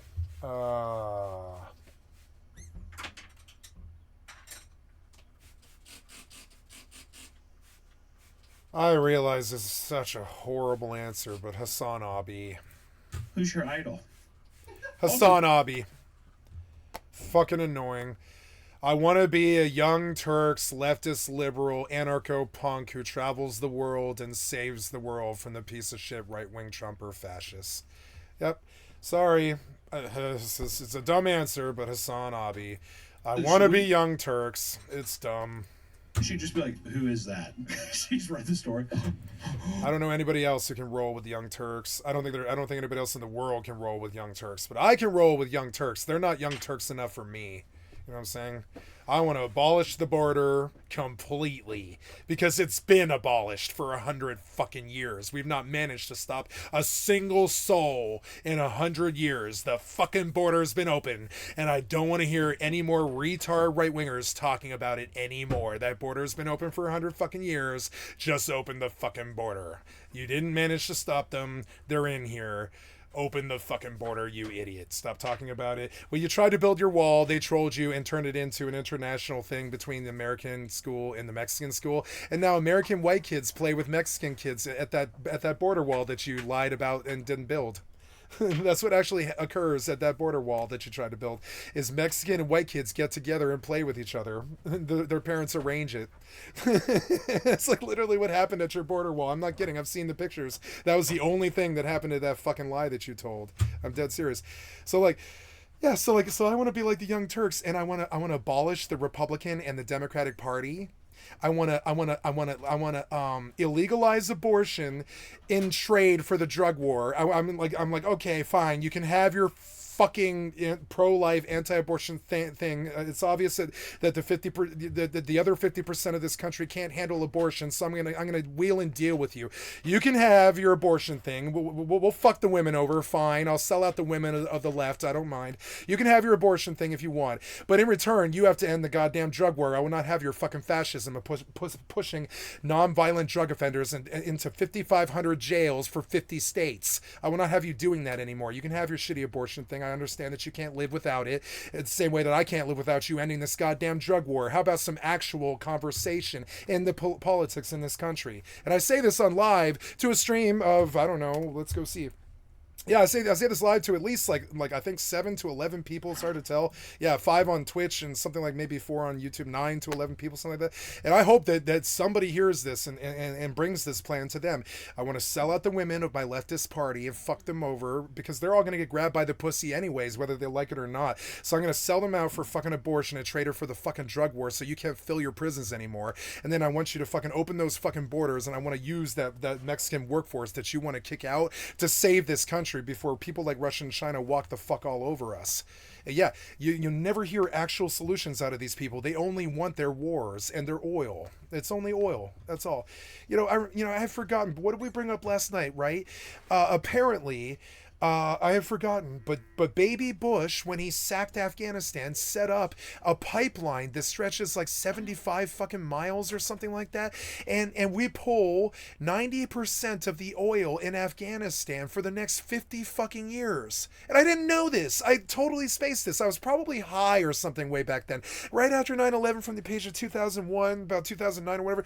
But I never knew there was like an actual money incentive for fucking 9/11 in Afghanistan, but there was. Fucking they built this pipeline, and Afghanistan gives us 90% of their oil, and they have to do this until 2072 or something like that. That was the treaty and the agreement that they struck when we brought democracy to their country. We sacked their country for fucking oil, and we don't even stay there anymore. We don't stay in Afghanistan. They still pay us 90% of their oil for the next 50 fucking years. This is because Osama bin Laden bombed planes into the World Trade Center, if you believe such fucking Republican lies or whatever. But like, I don't know, like I when you hear the incentive as to why they did all that, you're like, what the fuck? Like, I don't even remember this. I didn't remember the pipeline. I forgot completely that there was a money incentive completely. Besides like Jeff the Killer, what would be like a really unhinged thing, like a little girl?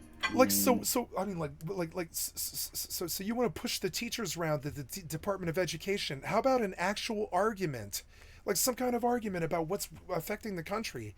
Instead, you're pushing teachers around at the Department of Education with M16s. What the fuck is that? What is that? I want you to talk to me. I will give you the things that you want. The Democrats are so fucking stupid. The only thing that they can talk about is Israel.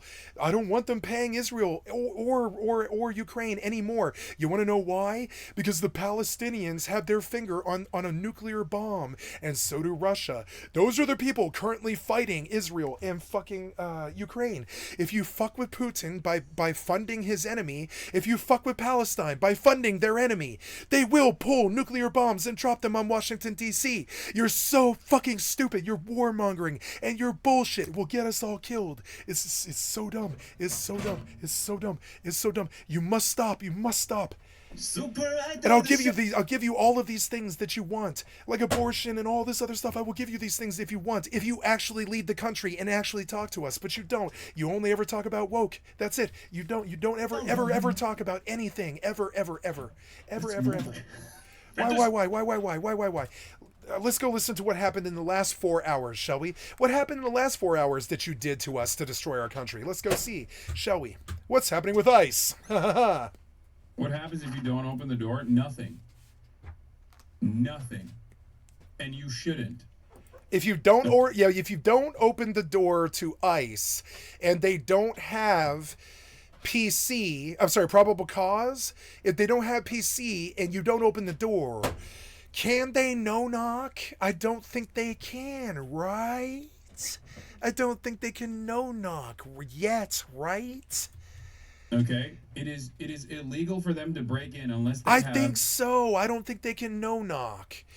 They can if they think that you've abducted children in there and you're sweatshopping them or something, right? But I don't think they, without probable cause, I don't think ICE can breach a domicile. No. Warrant. Okay. Now Trump probably told the world that they can, but I mean, no, I don't. Not under current American law. I don't believe they can. Okay, that's it. The fact that they're just like trying to go to every single person door to door.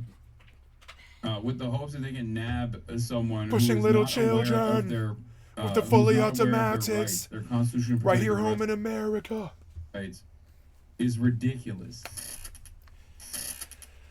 I want to be a Young Turks too. I'm just gonna be one. I don't care if anybody ever pays me or listens or anything. I'm gonna be a Young Turks too. I don't fucking care. Both parties have killed us. I can't stand them. Them and their fucking backstabbing parties.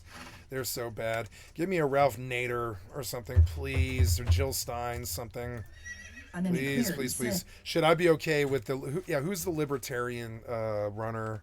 Libertarian incumbent or whatever it is, not incumbent, but it's nomination.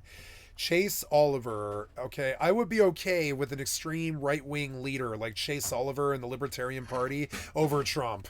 And Chase, trust me, Chase Oliver is a lot fucking scarier than Trump, and I still would prefer Chase Oliver over Trump. Trust me. New data shows that the majority. When you would prefer an even more extreme right-winger, that's how you know that you have a problem with one particular person. 8,200 people arrested by ICE have no criminal conviction of any kind. Oh, good. Yeah, 8,200 people who were arrested without any probable cause. Yay. Oh, what? What? That's crazy. Dude, I'm so shocked. Thank God for fucking ProPublica, by the way. This is what I've been saying from day one, okay? Remember, I was like, where are the journalists? Why are they not logging through? Because it's a lost fight. There is no opposition. There is no opposition. There is no Democratic Party. There won't be for another 9 years. There is no opposition. The media doesn't care. It's a lost cause. We lost this fight. It's gonna be a right-wing country for like 100 years. We lost this battle. It's over. The media knows it. The media's not dumb. They're in the bars drinking like motherfucking what's his name, Robert Downey Jr. in the Zodiac, right? They're over there at the press bar drinking to the death of America right now. You think I'm kidding? No. They're like, oh no, as the ice breaks in the doors, you know. All of this data to figure out if these guys actually have any sort of criminal convictions whatsoever, because the first couple of weeks of ICE activity was immediately met with. The criminal activity is the fact that they are illegal. I mean, I'm not saying that because I believe it. I'm saying that is the issue. That is why they are being ice-stormed. Ice-stormed. I hate the things that you guys do so very, very much. I can't believe I just said ice-stormed. That joke is just about as good as your government. You're so dumb. Fucking ice-stormed.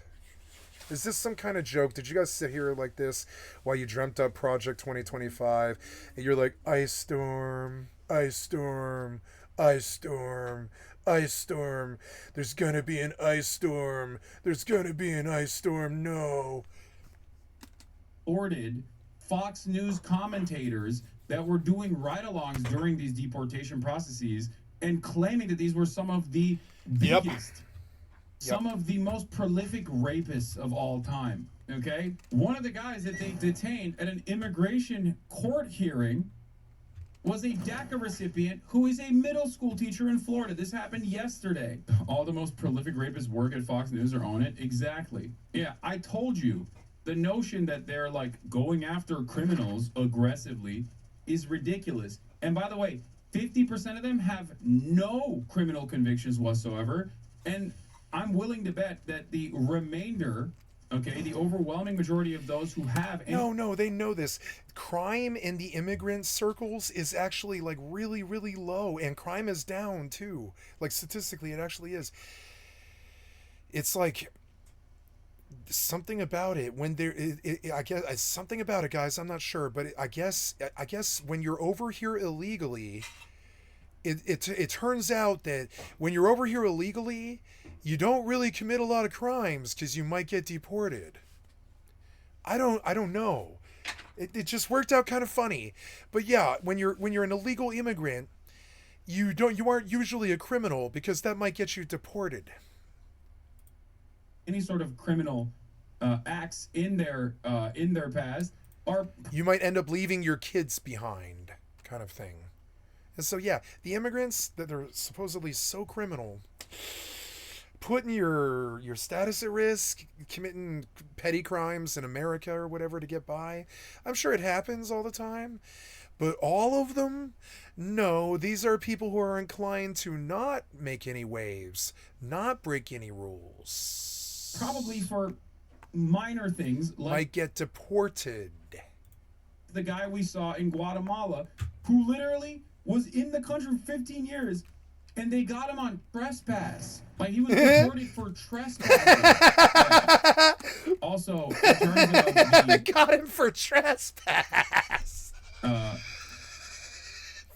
He'd been in the country for 15 years. They busted him for trespassing.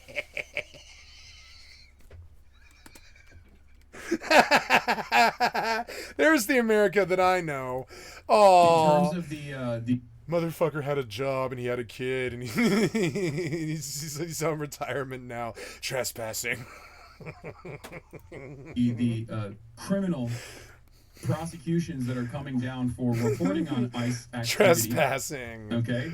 The FCC is now investigating San Francisco. I have a trespassing charge. It was a felony trespassing charge. Yay! Launched an investigation into KCBS radio after the San Francisco station broadcast information on live location. Squatting is fun. The undercover U.S. Immigration and Customs Enforcement agents in San Jose. FC Chairman Brendan Carr told Fox News the commission had sent a formal letter of inquiry to the station in response to its January 26th discussion of ICE operations, which he called really concerning. He said that the station had a matter of days left to explain how this could possibly... I don't have a felony charge, excuse me. I have a busted down to misdemeanor theft charge. But I don't know if you guys have ever caught a theft charge. I caught some theft charges. Not so fun. Any job giver or what, you know, any job, any employer, job giver. Oh, job giver, please bless me. Any employer... When they hire you for any job that pays more than $9 an hour or whatever, they run the Equifax. And what do they find? If they find theft charges, do you think they're going to hire you? No. No place in the world will hire a thief. And so, yeah, so I was like, oh, man, I really don't want the felony trespass, right? Because felony, pound me in the ass, fuck federal, state prison. and done for life, just done for life. And or I can take the deal and I can get the petty theft, not petty theft, but misdemeanor theft charge. And I took the misdemeanor theft as anybody would. But, you understand here, it's still the same thing, really. You can take the felony and never work again, or you can take the misdemeanor theft charge and never work again. I took the misdemeanor theft charge. But, thanks, system. Thanks. Be consistent with their public interest obligations under FCC light. Damned if you do, damned if you don't. I mean, hey, I'm only a deferred adjudicated felon. Hey, if I ever if I ever find a new girl, I could be like, hey, I'm a deferred adjudicated felon. Isn't that attractive? Yeah, it's so fun. I did some drugs one time, so now I'm this deferred adjudicated felon. It's so fun. Thanks. You had ICE Thanks. Thanks, America. Undercover It was so operation. awesome. Thank you for that. Thank you for that. Is in East San Jose, and part of the town known for violent gang activity. And you had this radio station broadcasting a live location identified. I had a trespassing charge once and had it busted down to petty theft. I don't know which one's worse. Honestly, I think the employer might have been like, "Why were you trespassing?" I was a poor person on the streets and I needed to squat or I would have frozen to death because it gets to like 5 below in the Rocky Mountains in the winter. And I think the employer might maybe listen. They might listen to that. If you say it was a theft charge. If you say it was a trespassing charge, but they busted it down to theft. Find the unmarked vehicle. They just don't hire you, and I know because I've been through it. I've actually talked to some people about this. I've actually done some interviews like this. It's insane. Yeah, it kind of turns out that you have a theft charge. I can't hire you. Housing and urban development. They were like, housing and urban development. I was in the lottery for 5.5 fucking years. I actually literally like passed through my disability, my passed through my third disability appeal, right? And I got my disability finally. It took 6 years, but 5.5 years passed, and in that time, I actually won the Denver Housing, Urban and Development granting for public housing and stuff, which is like really bad for somebody who's only been in the lottery for 5.5 years, because there's people that have been in that lottery for like 12 years and shit like that, right? But for some reason I won at like 5.5, and they did 5 interviews and they checked my bank account and they came to where I was currently living and they checked me out and all this stuff, and as she's handing me the envelope, she coughs and she's like, wait. And she's like, wait. She looks, she's like, wait. Wait, are you facing charges for something? And I was like, fuck. It's like a Trailer Park Boys moment. You're like, fuck, this isn't going somewhere good, isn't it? You're like, fuck. I had this, fudge moment, fudge it.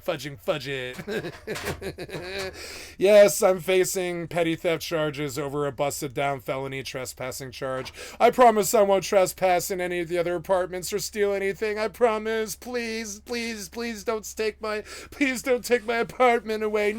No. And she was like, boom, denied. No, we do not give apartment housing people to heroin junkies who have been on the streets for 7 years if they have theft charges. And so I gotta kind of wonder if the trespass charge would have been the felony trespass charge would have been better. Would she have been like, well, he doesn't steal? You know what I'm saying? You ever had to steal to eat? It's not too fun. It's to it. Also, it is utterly irrelevant that Kanye West, thanks, system, is once again. So yeah, I'm going back to the dating scene here because Cloud is taken, and Sky wants the Cloud, but Cloud is taken. So I'm going back to the dating scene, and I'm literally talking on this Boo app or whatever, right? And I literally have to tell them, yeah, I'm a deferred adjudicated felon. I was a kingpin for 5 years, and they may still come back for me. And all this other shit.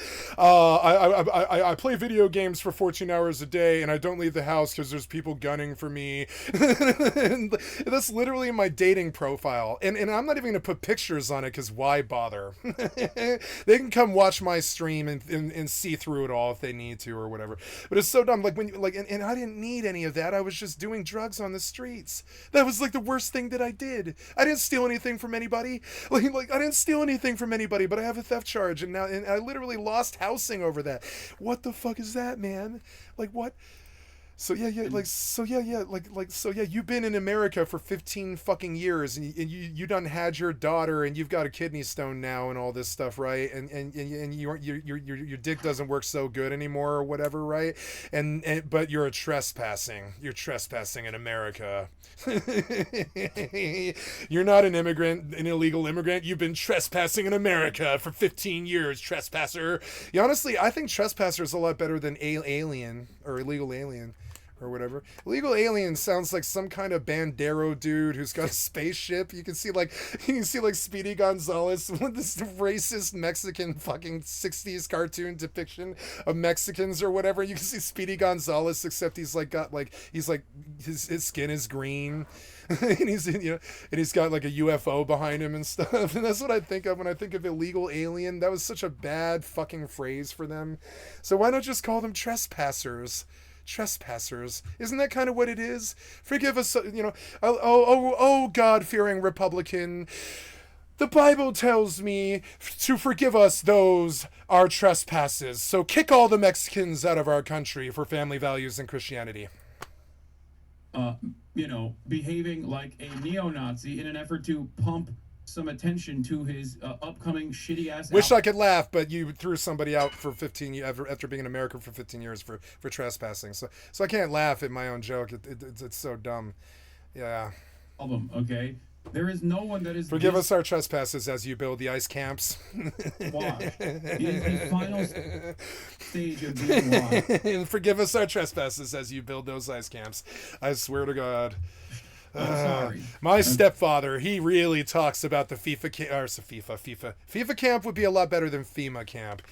My stepfather talks about the FEMA camps a lot, which really, really scares me because it kind of just sounds like Hitler building fucking concentration camps and not telling us first, which is kind of what happened in World War II. And now I kind of wonder if we're in World War III. Are they building FEMA concentration camps for the tranked out dopers on the streets? Because I might have to go kill them. Do you need me to go kill them? Hey, it came up twice. I didn't want it to, but it came up twice. Do you need me to go kill them? God damn it.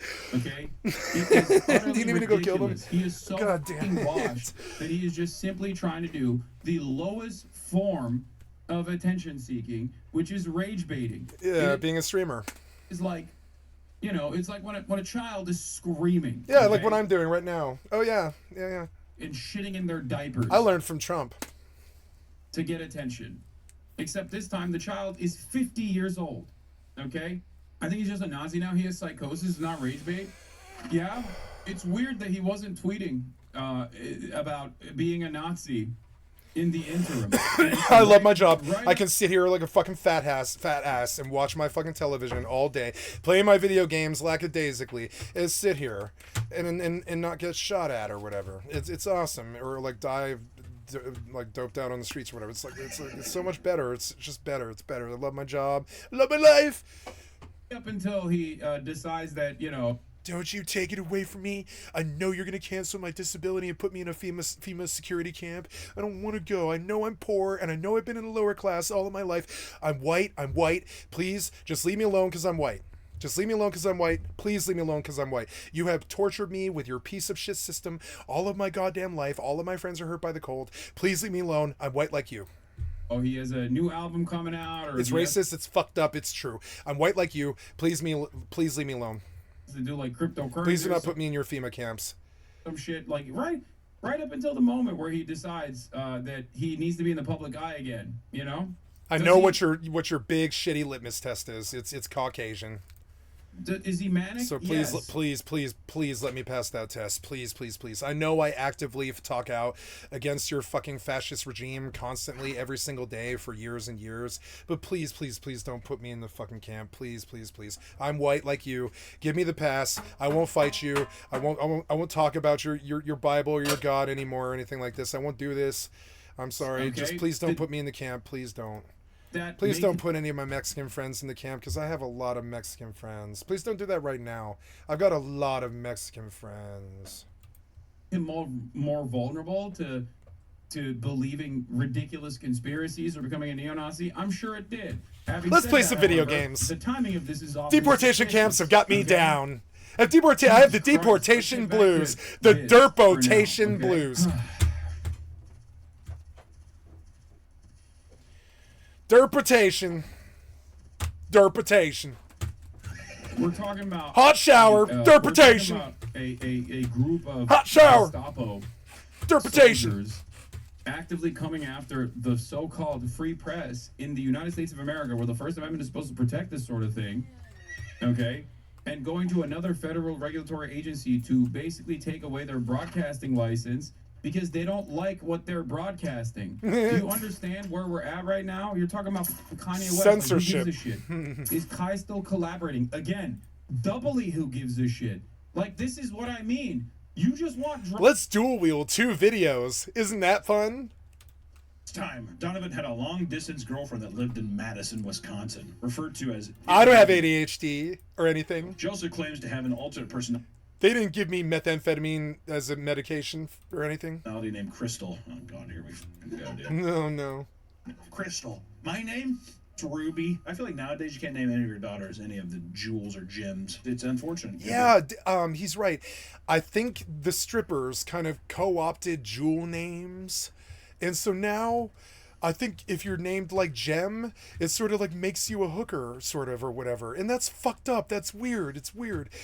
A girl should be able to be named whatever the fuck her mother wants to name her or whatever. So, but some names have connotations now, like Bubbles. You know, nice enough girl named Diamond. Or Pearl. Pearl. Oh, it's such a gross name, though, isn't it? Here's my daughter. I dated a stripper for 4.5 years named Summer. Or Pearl. I love that name, Summer. It just makes you think of sunshine and sex. We found her in a clam. Heidi Taylor did not approve of this relationship between MW and her son, which apparently led to Donovan losing phone privileges on many occasions. Seems kind of weird too, Heidi, like stepping in. I'm his mom. Like, dude, you're fucking the dad. Am I wrong? Does it feel weird? I guess if she's raised him all of his life, maybe, but sounds like it was not that serious of a thing. Am I wrong? Did I read that wrong? Or did it seem like, oh, he just started dating this woman? Well, Okay. Which this enraged Donovan, or Jeff, however you want to call him, because she was very important to Donovan as well as Jeff. MW and Crystal were important to Donovan and Jeff. oh, so wait, Donovan was dating MW and Jeff was dating Crystal. Exactly. It's a lover's quarrel. It's like Animorphs, like transform into somebody else. At one point, he'd been sitting and sending other inappropriate messages with her. Okay. All right. Sometime soon after, his phone was taken away. This made him nervous because he knew that if Heidi seized his phone and saw that what was being sent, she would likely force them to cut contact. Which Nicholas explains what followed one afternoon in April of 2017. Roll it. Me and Jeff were very connected to MW. Like I said before recess, but I knew that if Heidi looked through my phone, she would find me texting MW. I did not approve of MW. I knew it was going to happen. I knew it was going to happen again. I was scared of losing her, but I was feeling no sense of homicidalness at all. Jesus Christ. Homicidalness? That's the word for the day. Homicidalness. Oh, yeah. You heard it here first. Homicidalness. Oh, when I see you, I feel such feelings of homicidalness. He's a homicidal person at heart. He was a homicidal person at heart. Who talks like this? Mad scientists. That was a feeling. Evil arch villains like fucking the Monarch on the Venture Brothers. Nobody talks like this except people like this. It's so weird. That he was going to have. And with that anger came just a lot of anger. With that anger came just a lot of anger. He's so good at voices. God damn it. That was like better than Matt and Trey. In a lot of anger? Okay. Yeah. I went to a very, very deep trance because I was not able to resurface out of that trance. Keeps like saying the thing and then reiterating again. I was in a trance because I was in my trance. When I got into the trance. When I got into the trance, it talks like this. And then people probably make like fat joke. They're like, no, no. And then he stabs his mother. I'm sorry, it's not Convinced funny. him to be crazy. I'm sorry. Things like I don't write this shit. I didn't do it. I didn't stab it. I didn't stab. I love my mother. My mother is 80 years old, and I love her, and I've treated her well. Well, not well, but I've treated her. Never mind. And stab the walls. He Sounds admitted like, that. wait. Stabbed the walls, and he did too. He did. I didn't realize what I was looking at. See things like Oh no! He stabbed up his room. What? He hobo stabbed his room. What? Oh my God! I don't think it is his room. I think it's her room. It's her room. All of her clothes are on the floor. He hobo stabbed her room. He slashed her mattress. What the fuck is wrong with this person? What happened here? Some kind of genetic break. It's like a little fuse goes boom in their head, and they hobo stab their mother's bedroom. I mean, we all dream of hobo stabbing our mother's bedroom, I guess, but we don't do it, or whatever. Like, we don't do these things to these people that we deep down inside we love our parents, don't we? Let's just hope at least. You can dislike your parents, it's okay, but you can love your parents. You don't stab your parents. His own room and stab the walls. He sounds like, wait, this sounds like the puppet guy too. Remember? The puppet told me to do it. It's a Robert thing.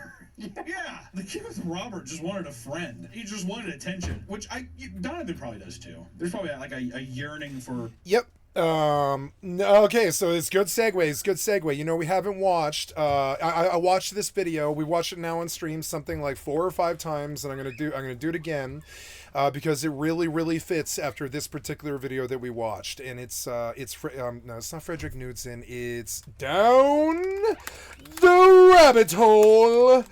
Down the Rabbit Hole, Frederick Knudsen, and it'll be the Mousetopia Experiments. Good 24-minute brief video that'll take me 5 hours to fucking get through. We'll do the break now because, like, this video's halfway through, but yes, I have this theory that when humanity becomes overpopulated, the young men do not get the tender, loving care of the village that they need to be raised correctly. And not just men, but women too. It's sexist to say that it's just men. The men, they don't get the TLC, the love and the support. They're raised in a single-parent family or some such. Maybe they have drug addictions or problems, depression or poverty or other systemic issues. And overpopulation has made it so that they don't get school lunches, or they don't have the toys that they want, or the video games that they want to play, or the things that they want to do. Maybe their parents are drunk and abusive, that kind of thing.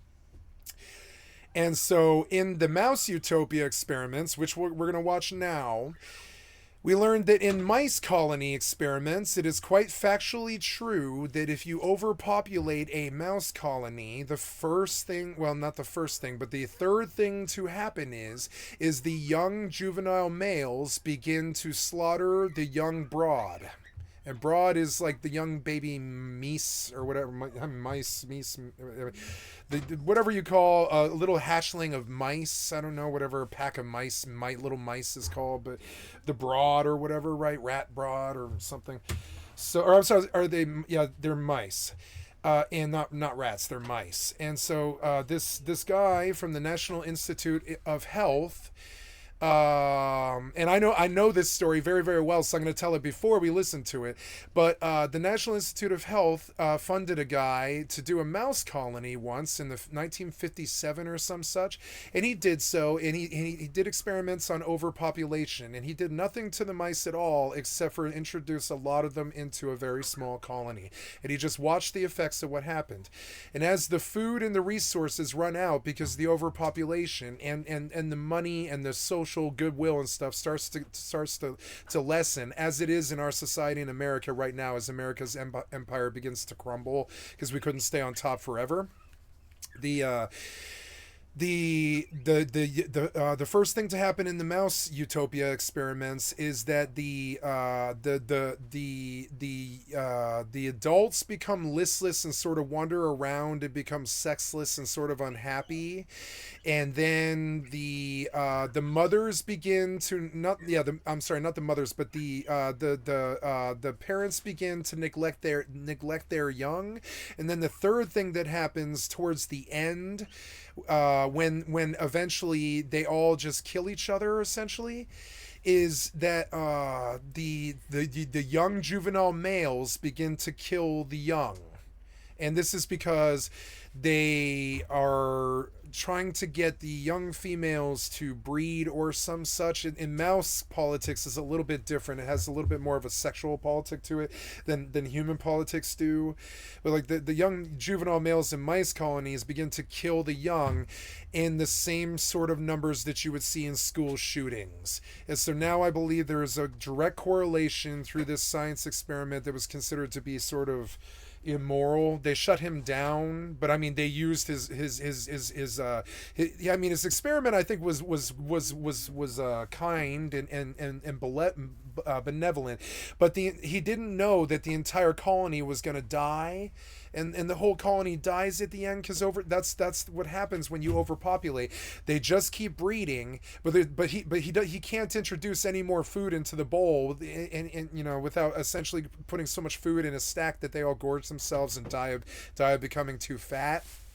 But the other thing that happens is like the like they starve. They begin to starve to death, and then they kill each other. They turn on each other, and then they kill each other when they starve. This is all behavior that humanity is beginning to exhibit now. And I believe now that there is a direct correlation between neglect, poverty, child abuse, and just not getting enough love or attention, and homicidal behavior, psychotic behavior, sociopathic breaks, school shootings, rapes, and murders. And while it's hard to get around without a lot of talk to get that point across about the Mouse Utopia experiments, I think this Jeff the Killer shit where they stab their parents, that stuff starts to happen because that kid just doesn't have enough resources, not enough money. His parents don't have enough resources, not enough money, not enough help, not enough TLC. So they begin to be not such good parents, and his response to this is to kill one of them. Trauma. This happened in the Mouse Utopia experiments, and we go back to the experiments over and over again on this stream because there's this correlation between what's occurring in the real world right now and what we can do to prevent the damage. Okay, So I don't know what you do to solve overpopulation, but I mean contraception is the first thing that you do, of course. But I mean the Republicans the Republicans are trying to shut down Planned Parenthood. I don't know what we do beyond contraception to counteract overpopulation. But the more overpopulation we have, I think the more violence and inner city death and murder and poverty and squalor and homelessness and sorrow. And so we must turn the overpopulation thing around sometime in the next 100 to 200 years, because the other event horizon, and that's the phrase that they use, that the scientists use when they describe this, the event horizon on the human experiment right now. I know I sound like that joke I was just making about I always sound like a mad scientist and stuff, but the only reason I sound like this is because I like YouTube videos. I was only exposed to it because I like a YouTube video auto played, and I found out about the Mouse Utopia experiments. I did not go looking for the Mouse Utopia experiments. It was dropped on me, but it did fascinate me in the respect that we now, I'm like Gandhi, I want to save humanity. I don't know what we can do to actually stop it, but the food runs out, and then we eat each other, and that's like the zombie apocalypse essentially. I don't know what we do, but we I think we get off the planet, which is why I'm still willing to listen to Elon as Hasanabi calls him a Nazi. Don't know. Why would I know that? Why would I know the answer to whether or not Kai is gonna still collaborate with Kanye West? Like, what a stupid question. Yeah, is he like Hasanabi is not the emperor of fucking Kai Sanat, and you know, democracy is falling apart, or the theoretical democracy? What is remaining? What is remaining of the left? I mean, like, yeah. He's falling apart, and you're like, is Kai still collaborating with Kanye West? I don't know. Who cares? I don't care. Go ask him when he's live. It says in the Constitution is woke is. Go ask him when he's live. Anyway, ridiculous. On January 26th, the host of KCBS Radio Weekend News shared the location of agents of the vehicles they were in based on the information of the Rapid Response Network in Santa Clara County, a community organization developed to protect immigrant families from deportation threats. The county's response network says that agents in San Jose were in unmarked vehicles, the host said, describing the color, make, and model of the vehicles before listing the streets and locations they were spotted, which is awesome that they were doing that, by the way. Respect. The Communications Act of 1934 requires that broadcast licenses operate in the public interest, convenience, and necessity. The FCC reserves the right to fine a station or I'll use that. I'll keep using it. Just leave it. Thank you, though. Not in the public interest. It is directly in the public interest. Trump first appointed Carr to serve on the FCC in 2017 and tapped him to lead the commission in November. During his interview with Fox and Friends on Thursday, Carr said he was trying to look on the bright side, which is that an unprecedented number of deportations have taken place, and for that, thank goodness for President Trump. Fox host Brian Kilmeade noted that Carr previously opposed the effort of billionaire George Soros, a vocal supporter of Democratic candidates and causes, to become the majority shareholder of Audacity by purchasing $400 million of its debt in 2024. The FCC approved this restructuring of Audacity in September. You'd think more than 48 hours after the start of ICE raids in Denver, Aurora, we'd know just how many people were detained. And ICE raids in Denver? We don't. And that's now the story. Let's talk about it. 2 days ago, the feds said it was trying to arrest 100 Tren de Aragua. Oh, they went after Tren de Aragua. That's like 5 blocks from Jed's house. What? Members. I believe the number of Tren de Aragua members that were arrested is 1. I mean, he said he was going to do it. Oh, no, they only got 1, though? Okay, they only got 1? Yesterday, we asked ICE how many were detained. Seems like a simple request. Fox News, after all, had reported 30. Keep in mind, Fox has a reason to know. They had a team embedded with ICE on Wednesday. Problem is, 30 was nowhere near 100. But what's even more telling is that as of now, ICE has confirmed that just 1 Tren de Aragua member was detained on Wednesday. 1 is quite a bit less than the 100 that they wanted. We also don't know how they concluded that there were 100 plus Tren de Aragua targets to begin with. It is clear that the Trump administration is trying to spin this as a story about a leak. I addressed this yesterday. So yeah, I'm going to talk about this right now. The Aurora, Colorado situation. Okay? If you recall, the story became one of national prominence when virtually everyone on yes. All of it. Yes.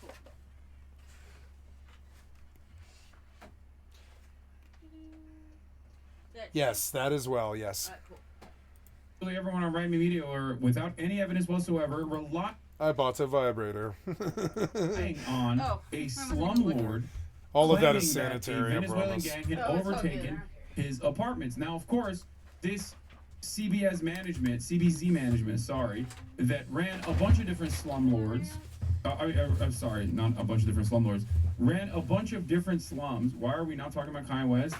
Because I will get to it later, and it is. You know what? I'm gonna fucking permaban you. You dumb fuck. Just a couple more times. This is why I don't talk to the chat. I know what happens. How many bans did I hand out? It was at least 4,000 in 3 years or something like that. This is why I just unbanned everybody and blocked the chat. I don't want to yell at you guys. I don't want to kick you like this. I don't want to be like, permaban, you're a bitch, you're a bitch. I'm gonna disgrace you in front of all of your idiot troll friends. Blah, blah, blah. I don't want any of those politics. I don't care to do it. Like, whatever. I can shut off the chat if I fucking want to. It's been months now. What has it been? Like 12 months now or something like that. It's been a long time. So yeah, like this is why I keep the chat off. I don't want to yell at you like this. Permaban. Remember what I did to my mod? Remember he was like, he wait like 10 years have gone by. He shouldn't be able to go yell rape after 10 years. And I was like, you're not my mod. You are permabanned out of my channel. I will not have you send a message towards women in my fucking channel about how they can't go complain about rape just because 10 years passed by. What the fuck is that? There is no statute of limitations on rape. The kid was 15. He was a good fucking mod. I can't even remember his fucking name now. He was a good mod. But like, that kid helped me a lot. He hung around for like a year. But he fucking said something that fucking bothered me. This is why I turn off the chat. It's not, I don't turn off the chat. I just don't read it, right? I don't turn off the chat at all. I just don't read it. This is why I don't read the chat. Because I don't want to fucking kick you for some stupid sexist thing that you said. I don't fucking care. You can say whatever you want to say to the other people in this channel. I don't care. I'm not going to play. Like, I already have enough Twitch moderation and all this other shit, right? I don't want to be like, you know what, permaban, blah, blah, blah, you're bitch, you're out, you got bitched. I'm not doing this stupid, petty shit to you guys. I'm not doing that. I'd rather just diss you up front and be like, no chat at all. You know what I'm saying? Like, I'm not gonna do this. How many bans did I hand out? It was like all the ones that I got, like, that tried to dox me. There was like 2,200 that were like fucking people trying to dox me, all that other shit. You know what I'm saying? So yeah. So I just like fixed the information, set up the ban bot, controlled everything, kicked the mod so I don't have to feel like nervous, and just took over the administration completely because I don't need to act like I'm some kind of community police towards you guys. You can just watch my fucking channel. I don't care if you're a Nazi. I don't care. Well, the right wingers aren't really welcome in my channel or whatever, right? But I'm kidding. It doesn't really matter. I can't stop them anyways. But I just don't want people hate watching me. Go watch somebody you like. Go watch Jordan Peterson or something, or whatever, Andrew Tate. Like, go watch somebody that you like. Don't hate watch me. And that's the thing. So, so I turn off this chat so that I don't have to yell at you and ban you all the time. I watch, Asmongold literally releases videos of him unbanning people. I did that. I made a video. I published me unbanning like 4,000 people. Because I don't care what you say. I'm not your dad. Not my dad. My dad left for a pack of cigarettes 43 years ago, never came back. Not my dad. You know what I'm saying? And I'm not your dad. And I don't want to yell at you. I don't give a flying fuck if you cuss. I don't care what you say or whatever. I care if you say something and I hear it and you like disparage women in front of me or some shit or something like that, or you piss me off with some comment about rape or like rape excuse or something like that. But like overall, like if I don't listen to you, you can't piss me off. And that's what I'm trying to say here. I think I'm going to put it on my Twitch admin. What do I currently say on my Twitch administration? Let's go pull it. Got to put down a little bit. On my Twitch, the moderation currently says settings, moderation. Not for kids. Must be. Oh no! I want to add right at the start. I want to edit this. What do I want to say? I don't want to yell. I don't want to yell, kick, or ban or perma ban you. I'm not your dad. I'm not your dad. So I do not read the chat. There we go. Much more clear as to why. Not for kids, must be 18 plus to be on my channel. Adults only. Depictions of strong themes of bloody dismemberment, bloody violence, alcohol, marijuana, occasional horror games, dangerously subversive chat, a lot of profanity. No sexual content beyond incidental conversation. Be forewarned, I will not speak with you even if you sub. I do not read my chat or respond. I'm so sorry, as it disrupts my daily long-form videos. It's not you, it's me. I'm always recording. 3 minutes of every hour you will see ads. Unless you sub. This is why you should sub. Not to talk to me, but because if you do, then you will see no ads. Please sub. I have a family to support. Must be phone and email verified unless subscribed. I'm sorry. This is for security. You must follow Twitch terms of service or I ban permanently to protect my community. One hint of negativity, you're gone forever. Won't be able to chat, okay? Because I'm a political commentator, and there's more pressing matters to cover, like the one I'm talking about currently.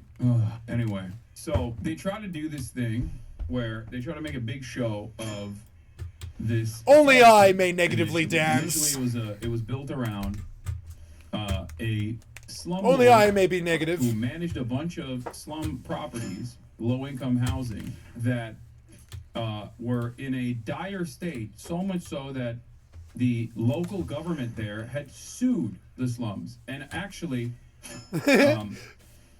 declared it unsafe to live inside of these slums because of how awful the situation was. This management company had gotten thousands of complaints across numerous properties that they manage, not simply the one in Aurora, Colorado.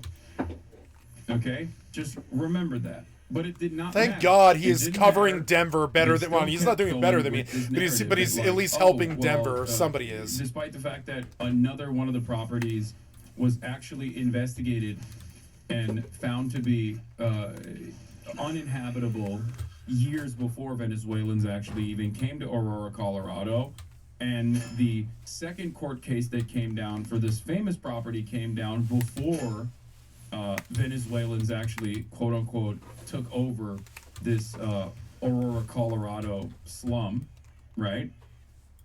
But everybody. Why went is along Colorado with it. in You this don't treat national the people who bought you conversation? that We've lost our house well, way. do you? No. My I native don't. land has Okay, Stalin, I don't. gone astray. And the reason why I don't, and the reason why you permanently got banned, is because you're selfish. There are 33,000. I'm so glad I'm where I'm at right now here, and not Denver. okay? And I mean, I'm Colorado native, motherfucker. I get that shit tattooed on my fucking fingers. You know what I'm saying? Colorado native, bitch. You understand?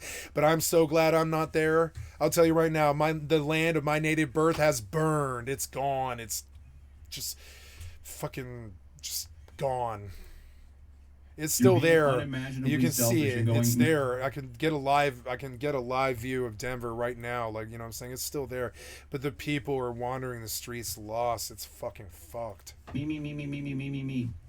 Please cover me. Cover what I want. Cover. Why did Colorado? Why Colorado? Why Colorado? Cover. Okay? It's ridiculous. It's ridiculously selfish for the 30. Why was Colorado the fucking battleground for the Republican War? It shouldn't have been Colorado, god damn it. Should have been California. Fucking, why was it Venezuelans in Aurora, fucking Colorado? Why did you have to go to my native land to tell your fucking lie? Couldn't you just told your lie in California and kept it someplace that like I don't live or whatever? Your fucking lie. 3,500 other people in the chat. Okay, narcissistic. Anyway, I believe there's some really good. Andrew Callahan and Channel 5 went up in there 24 hours after that fucking Venezuelan fucking gang thing, and it showed the people in the neighborhood, and the entire world saw their lie. It's a fucking lie. The entire world saw it. Like, there's no gang standing around shiftlessly fucking up that neighborhood at all. It's a beautiful Denver fucking neighborhood, and I will not stand by while you right-wing fucking liars fucking sully up the place I was born. Fucking pisses me off. Why did you bring Colorado into this? Keep it to California next time. Fucking pisses me off. Fucking, that's my home, motherfucker. Don't talk shit about my home. We don't let motherfucking gang members run fucking rampant in fucking East Side Denver, Colfax. You know what I'm saying? We're not like that. Not running up M16s in the fucking doors as Denver, motherfucker. It's American City. We don't truck like that. It's never been like that. You're fucking lie. Probably like sank the election too. Sank the election for the liberals. It's insane. Your fucking lies. Local news. Why did it have to be Colorado? It's so personal. You made it so personal. It's so fucking annoying. I was reporting on this, and I wanna pull it up. Got Hassan Anabi talking about where I was born, 2 blocks from where I was born. That is literally that fucking apartment complex. It's like maybe 15 blocks from I don't want to say the hospital because that's doxing myself, but there's a hospital up there by. I gotta keep it really, really vague. Like 6th and Colorado Boulevard. Nope, that was way too fucking precise, actually. But yeah, it's 6th and Colorado. There is Rose Medical. And yeah, I just doxed myself for my place of birth, which is kind of fun. But yes, I was born at Rose Medical at 8th and Colorado. And yes, the Venezuelan fucking gang was up there at 14th and is it Valencia or something like that, which is like about 15 blocks from where I was born. Why, you understand how fucking we got somebody came. I'm leaving. If you'll keep it peaceful.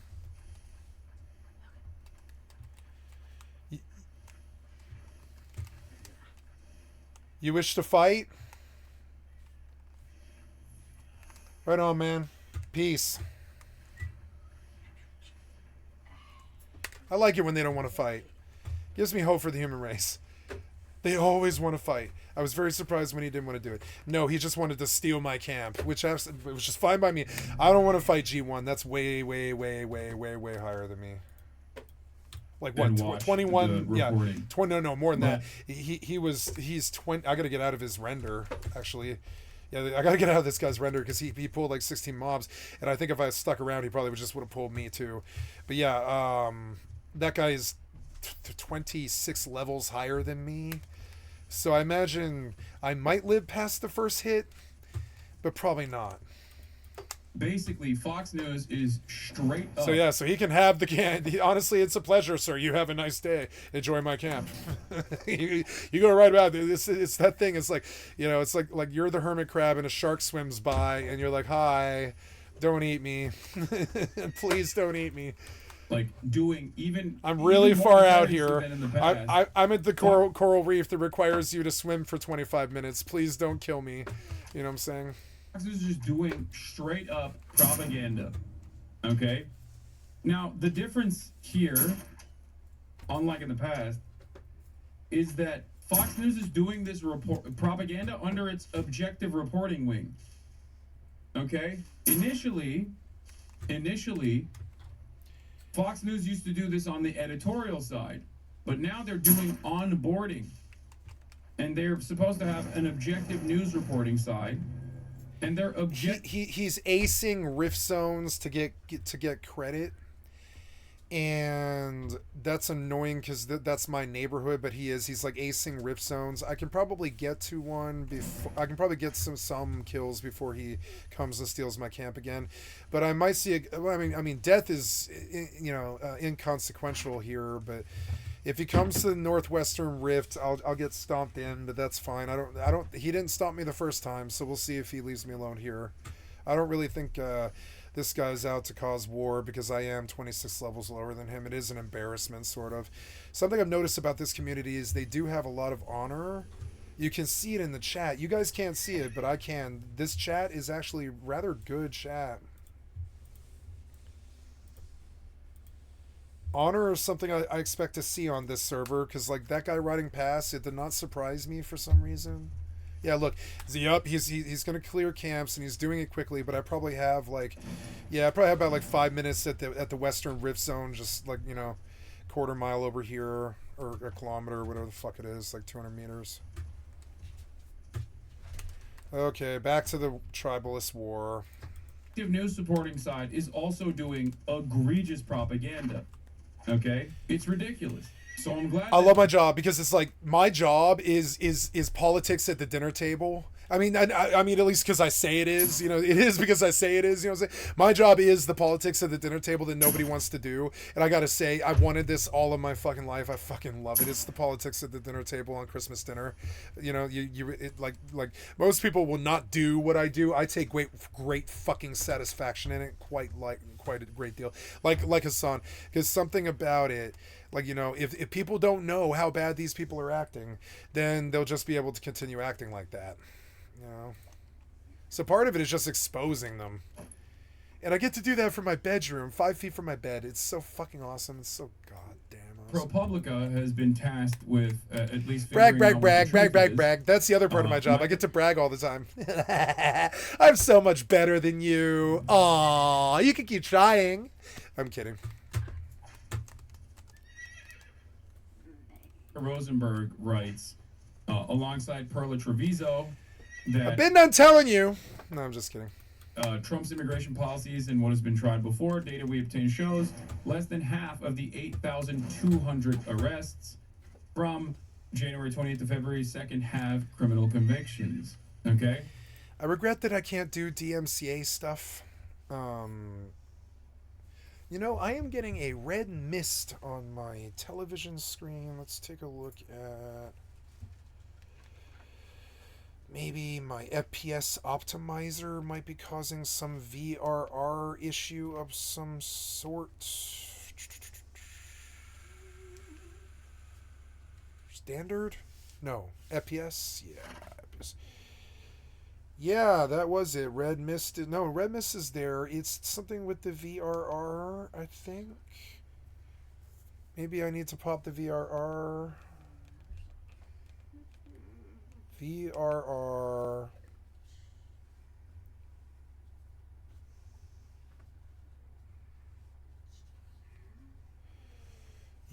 You reset all of my other options. VRR black screen. Can you even do this? Oh, you have FreeSync on Premium or on High? Oh no, I got Alt Tab. Did I? Yeah. Oh no. Yeah, I got Alt Tab. Is what it was. Okay, so cool.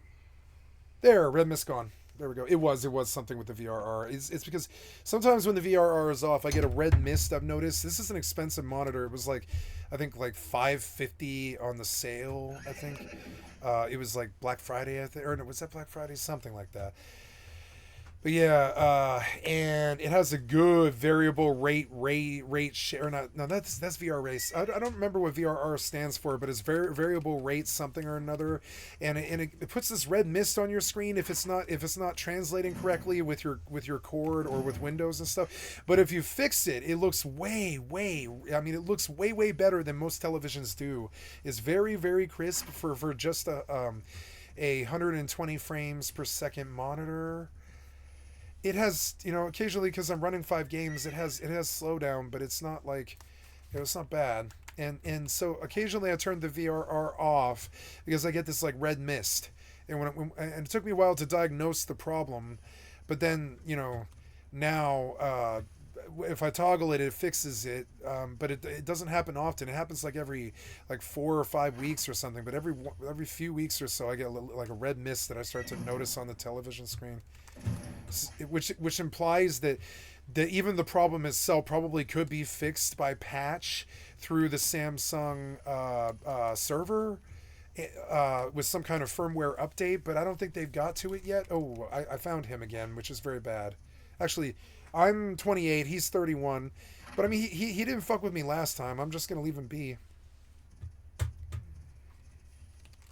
Skyrift zone, he's at 80% because he had the AFK. I'll steal his zone. I don't care. That might get him killing me. I don't care, though. I mean, you don't own the mobs.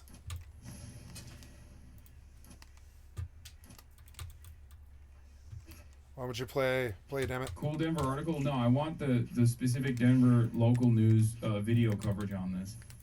Because it was pretty good. God damn it, my backyard was the culture war. Why? Raids, you should want to know if there are more than performative acts. Here, oh, this is the one. Yes, thank you. The local, here, look at this. Homeland Security Investigations Denver office framed raids across the metro area in simple terms. These actions were targeted operation focused on violent criminal aliens. Fuck you, Denver pig. Why does he also sound like Tom Homan? Why does because he's a Denver pig. He's probably Arapahoe County. Worst exactly goddamn like county in the Tom fucking Homan. planet. And look, they're so ogre coded. TDA members and those who are a threat to our public safety. What he would not say was how many people they arrested, how many were wanted for serious crimes, how many were members of that Venezuelan gang. We know more about a raid 11 days ago in Adams County, where federal agents said they were looking for dangerous criminals with guns and drugs, and handed out video of the arrests. I think the people of the city of Denver woke up today to a safer city. The Drug Enforcement Administration's top Denver agent hit the airwaves. Well, these are dangerous criminals. You've seen from those videos that came out of Aurora a few months ago. These guys are carrying pistols and AK-47. These are serious bad guys. Now, 9 News Investigates has confirmed that no criminal charges have been filed against anyone in that case. None by the U.S. Attorney. Dangerous criminals with AK-47s. And all they did, basically, was go door to door, harass and try to detain random people that they suspect of committing the crime of being brown while living on U.S. soil. None by the Adams County District Attorney. It should surprise everyone that we're using government resources like the DEA to go and round up people who have no criminal legal case against them. Laura Lunn is an attorney with the Rocky Mountain Immigrant Advocacy Network, and she says there's a very big difference between facing a criminal charge. Oh my God, I love you, babe. Thank God for strong Rocky Mountain women. I've loved many of them. Government resources like the DEA to go and round up people who have no criminal legal case against them. Laura Lunn is an attorney with the Rocky Mountain Immigrant Advocacy Network, and right on! There's a big difference between facing a criminal charge and being held for an immigration violation. Immigration detention is civil detention. Civil detention, where people seemingly disappear without a name. There's no way to find out who's being held or what they're accused of. I think it's very intentional that people in immigration proceedings are detained so that folks. You screwed me up on my video. You're so annoying. Surprise! You're like white screened right that here. We're using government resources like the DEA to go and round up people who have no criminal legal case. See, you're like screwed up. You're white screened here. What did you do? You're so dumb. You're so. That they suspect. You're so dumb. Go back then. Committing the crime of being brown. You're so dumb. You're so dumb. Why do you do this stuff?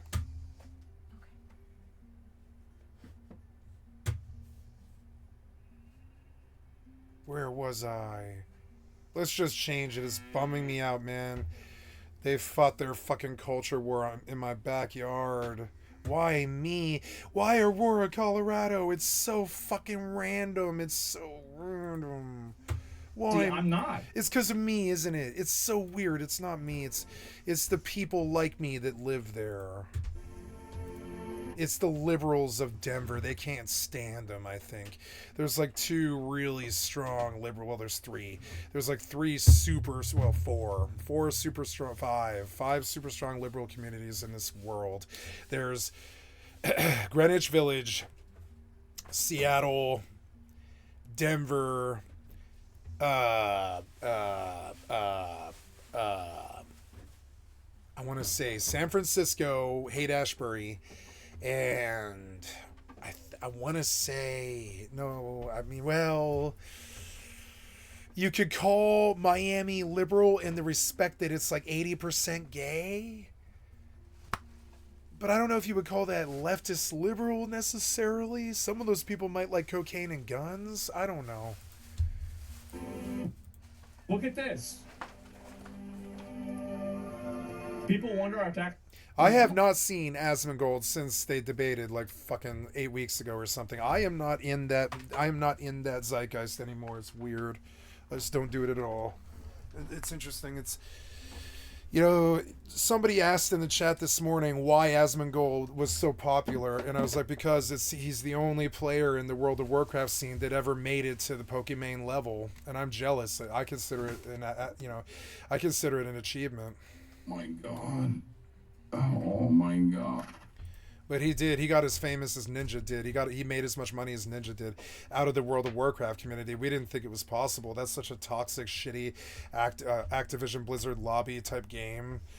I mean, it's not as toxic as Fortnite, but Fortnite has no talking. It has talking if you're in the squad, but it doesn't have talking or chat with other enemies or anything like that. So WoW is inherently more toxic than most games. And so it's very weird to see a WoW player, and Asmongold was kind of toxic. Like, they hit him for Islamophobia this month. Pretty bad. What's ironic is something... Dude, if you ask me one more time if something is going on with YouTube, I'm just going to end the broadcast. I don't know what the you're asking. Why do you...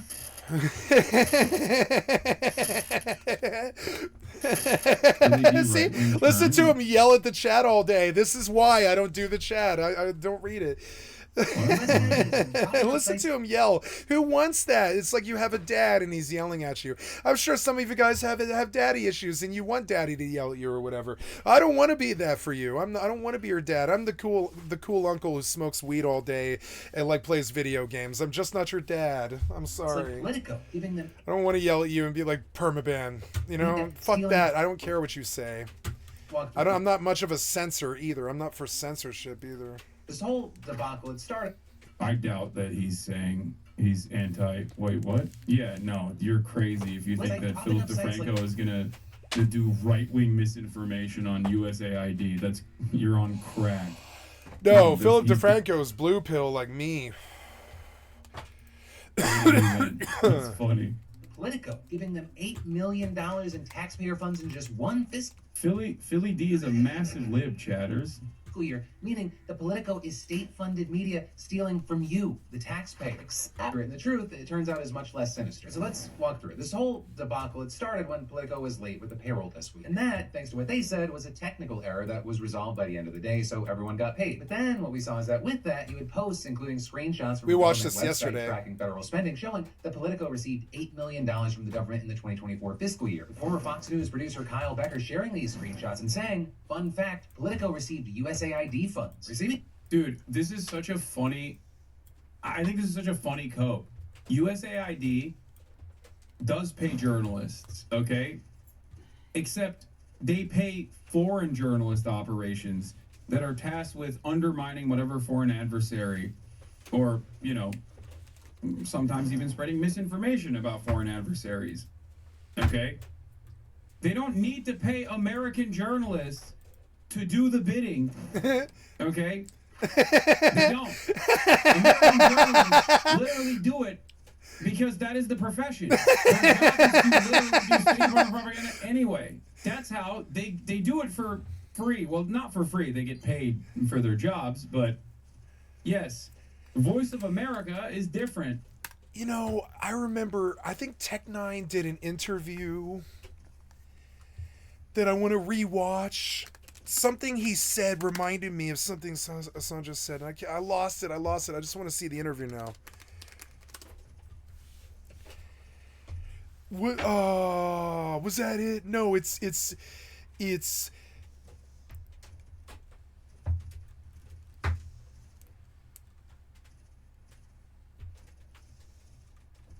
It's an old documentary from like 15 years ago. But no, I'll have to do something more current.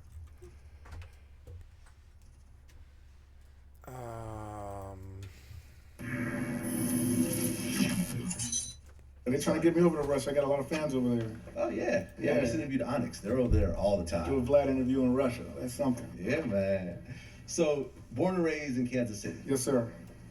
Missouri. Missouri, not the Kansas side. No, not the Kansas side. I still party over there every once in a while. You know what I'm saying? I used to. You know what I mean? But born on the Missouri side. Okay. Yeah. Now you grew up in like a church household. Yes, I did. Okay. So Christian, your mom was really heavy Muslim. church. Christian, my grandmother. You know what I'm saying? I went to Barker Temple Church of God in Christ. You know what I'm saying? Day in, day out. You know what I mean? My mom was very religious. Or Islam, excuse me. Although she married a Muslim when I was 12. Muslim. So really? So she turned Muslim at one point? No, she didn't. No, Islam. She married a Muslim. But she never converted? No, I did. You know what I'm saying? Okay. While I was home there, you know, before I ran away at 17, she married him when I was 12. And to convert to Islam at the age of 16, that's insane. I went from a Christian household to a Muslim household and going to, you know, the masjid, you know what I'm saying? And going to Juma and everything. Yeah, I'm a clusterfuck. Was that a big adjustment? Oh, yeah. Going from Jesus to Allah to, you know, well, no. I mean, because there's similarities, of course, but... Yeah. Just, you know, Allah is just another language for God. You know what I'm saying? Just Arabic for God. It's all the same thing. But if you say that to a Christian, you know, they'd be like... Well, I guess, the Prophet Muhammad, that's actually what I meant. Well, the Prophet Muhammad is just like Jesus. It's just like Jesus, right? Yeah. That's how you compare it, you know? Yeah. That's how I would compare it. Absolutely. You know what I'm saying? Yeah, But your me mom too. never converted? No. So she kept going to church? Yes. Okay. You know what I mean? So what I'm looking for is something he's going to talk about later, and it would take me a bit to hunt for it, so we'll come back to it. And I still need to do the Mouse Utopia. I'm done with Hasanabi. I don't want to do the You Said thing. Let's look at the Mouse Utopia.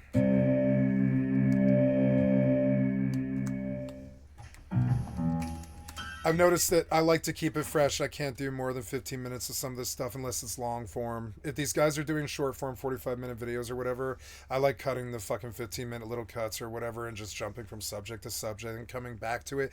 Like you're watching cable television with your sister or something like that, or your girlfriend or whatever, and you're like arguing over channel. You're not arguing over channels, but you want to watch different channels, so you're like flipping back and forth in between commercials and stuff. I take that style to my shit. Of the strange research to come out of there they are. Do you see it? It's there they are. It's like 3,000 mice or something. Why would you work? Fucking software developers are so bad. I can't even make it big. I'm sorry, guys. Incompetent software developers. What can I say? Hundreds America. There is little. It's like 3,000 mice and like 50 bottles of water and 50 bottles of food. Because one thing you can say about him is he was not abusing them. There was no abuse here. They shut him down. But this man was crying tears of anguish and shame, and damn near committed suicide. His wife had to convince him not to and stuff because he lost his colony, and he was government granted from the National Institute of Health to run this colony. And when he lost this colony, it broke him. With a legacy as he could not foresee that the overpopulation result is extinction level event. enduring or as terrifying as the mouse utopia experiments. Taking place throughout the 50s, 60s, and early 70s, the grim fate of the subjects was published in the national magazine Scientific American, and the experiments themselves were largely taken as apocalyptic portents. In a post-war United States, the language used to describe the results, such as behavior sync, became synonymous with fears of an overpopulated world and violent, deviant behavior in cities. Today, they are preserved within fiction, such as Channel 4's conspiracy thriller Utopia and the classic animated movie The Secret of Nim. And I always wondered, I was like, what does Nim mean? And it makes me cry every time I talk about this. But Nim, The Secret of Nim, it was such a really good movie about mouse experiments, if you recall.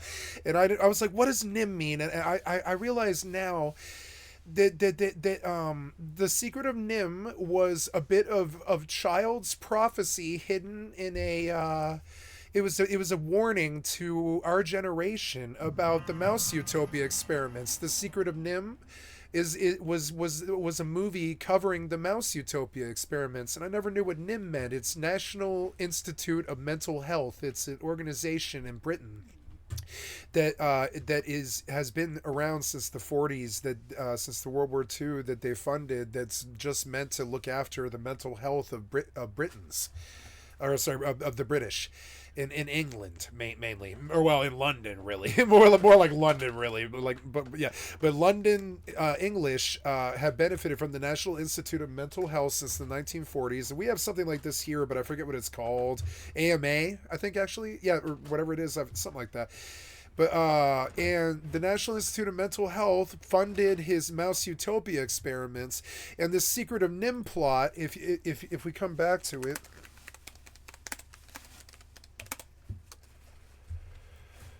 It is an interesting film, and the plot was like this widowed field mouse lives in a cinder block with her children on a farm owned by the Fitzgibbons family, and she intends to move her family out of the field as plowing time approaches, but her son Timothy has fallen ill, putting it to a halt.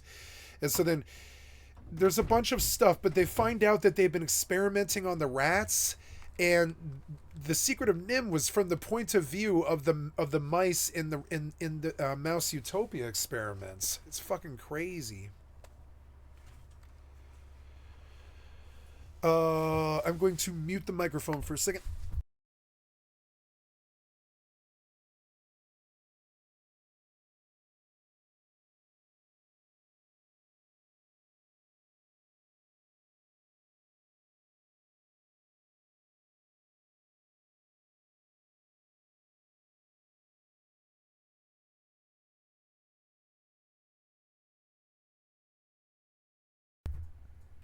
Sorry, our family friend came and I was just saying goodbye. Were the mouse utopia experiments.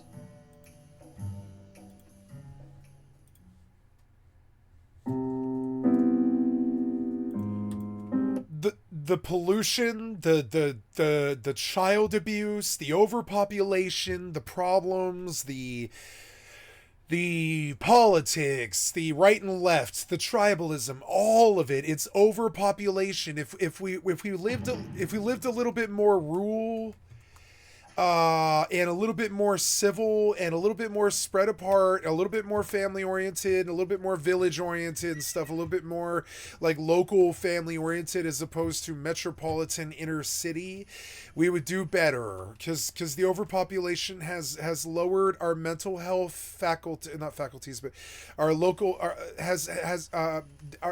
the overpopulation has affected our mental health so badly that we discount how badly.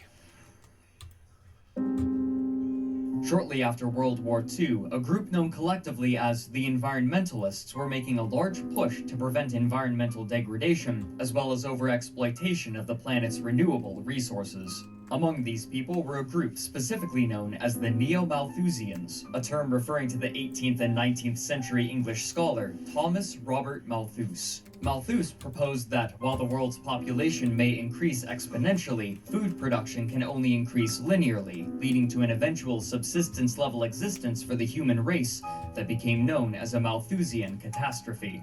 While advancements such as the Green Revolution saw that this didn't come about, the Neo-Malthusians acknowledged his concerns concerns about overpopulation and feared that this pattern would result in the collapse of civilization or, at best, have extreme adverse effects. These fears were given a platform in writing of the time, especially in works such as William Folk's Road to Survival in 1948, and perhaps most famously, Silent Spring by Rachel Carson in 1962.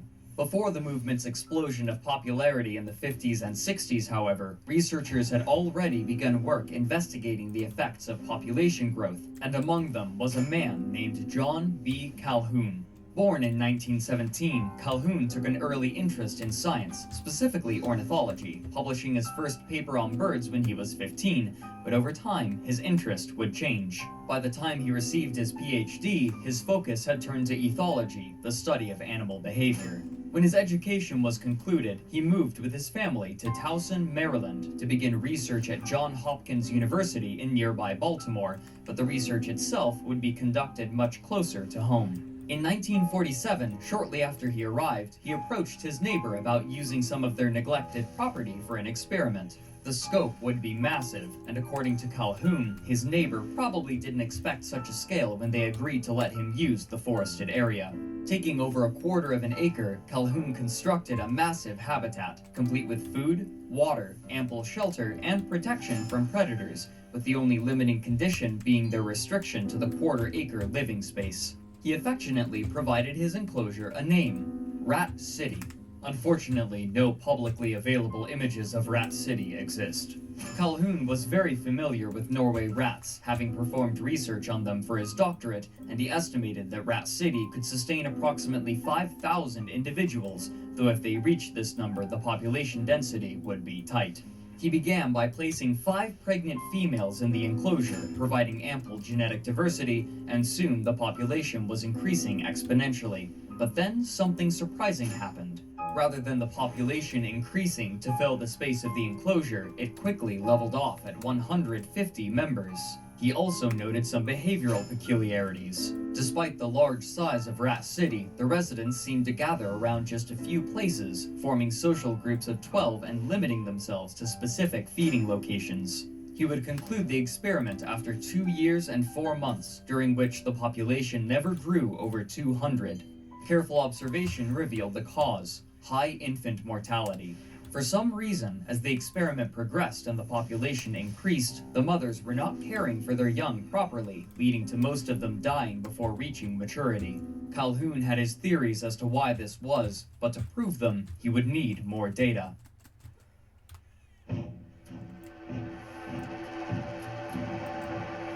In 1954, about 5 years after his initial experiment concluded, he was hired by the National Institute of Mental Health, often shortened to NIM. Within the Laboratory of Psychology, Calhoun was given ample resources to continue his work. With a team, he began feverishly designing and constructing habitats, sometimes referred to as universes, where he performed... You know, this is going to bum me out. I don't think I'm going to do it. You know what I want to do? I think I'm going to stop this, I'm going to stop this YouTube session. I think I've got enough recordings for now. I'm going to close out my YouTube session and publish. I've got to make sure that, everything is on its way here. Oh, are these running? Oh, I don't know if they are. Let's just leave. Fuck it.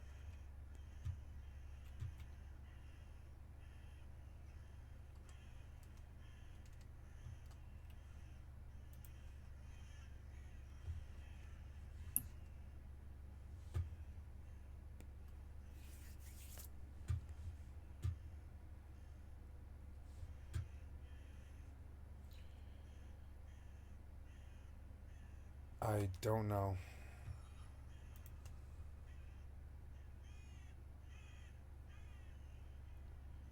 Yeah.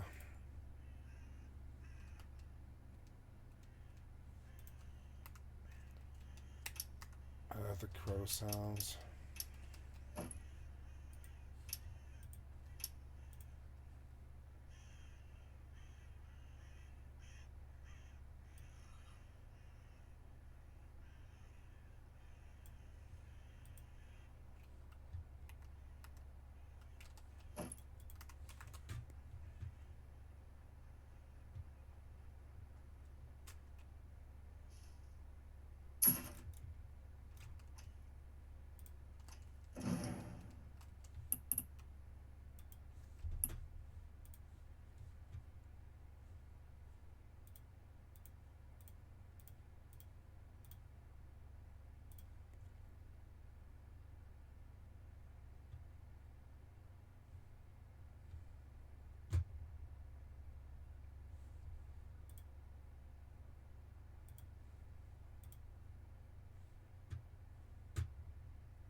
I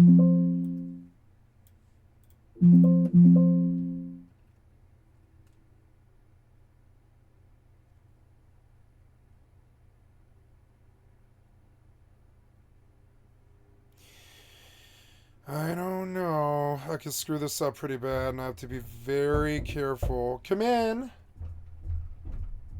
Oh, I'll come. Gotta pull hard. Sorry. Oh, yeah, sorry. Sorry to bug you again. Oh, that's okay. Your What's up? mom just wanted me to keep this in like your bathroom. Oh, linen yeah, closet. sure. Are you Yeah. cool with that? Oh, yeah. I mean, yeah, that's very welcome, actually, yeah. Alright, sounds good. What, Yeah, no, she you didn't got want these them, clothes. or what? I don't know. I think she has ones in the kitchen. These are the ones I just say used to like clean your place and Oh, stuff. good. They're for you. Okay, I was like, yeah. I mentioned this to her. I was like, I hope she has enough chemicals and stuff. Yeah. Yeah. All right, cool. Of course you can use them too if you like. They're here. Okay. I'll find a spot. So. Well, thank you for bringing it down. I appreciate that. Not a problem. I've got to be very careful here. I can't screw this up. This video. So they're not resuming, and I can't upload, and I can't. Or well, I can restart the computer and see if it asks me, but I don't think it's gonna ask me. I think I lost these uploads, and that means I'm a day behind now, which is so fucking annoying. Let's try and upload each one as I can. This one's called. I better do a split tab here. Thank you. Good to see you. So, got to do 2 tabs here and do the video details. It's tough. It's like 15, 27, 18. Oh, I got to shut the door. It's going to get cold in here. Oh my god, this place looks so good. Hells yeah.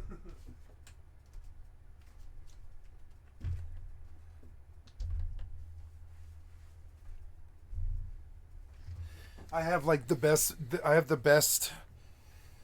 I have the best type of friend. She's like an extremely like life skilled maid, and she's got an attention to detail I've never even seen in Mexican maids who worked in a 5-star hotel in Canopy Suites in Maui in Hawaii. I worked in a hotel for 2 years as a housekeeper, and I worked with a bunch of Mexican women in a Mexican like compound essentially at a hotel, and I learned that like this lady that comes to my house, she's got more attention to detail than these women in these Mexican ladies who work at the 5-star hotel, and she does this for my house. And this is because my mother is her friend, and they have like a good relationship, and they just take care of each other, and she comes and helps me, and I'm just very thankful for this because my house is fucking beautiful. It's like the day that I bought it. Like that's how good she is. When she leaves this place, it's like the day that I fucking bought it, and it's like, oh yeah, remember how beautiful this place really is when my own clutter and my own like, you know, like my dishes and all this other stuff. Yeah.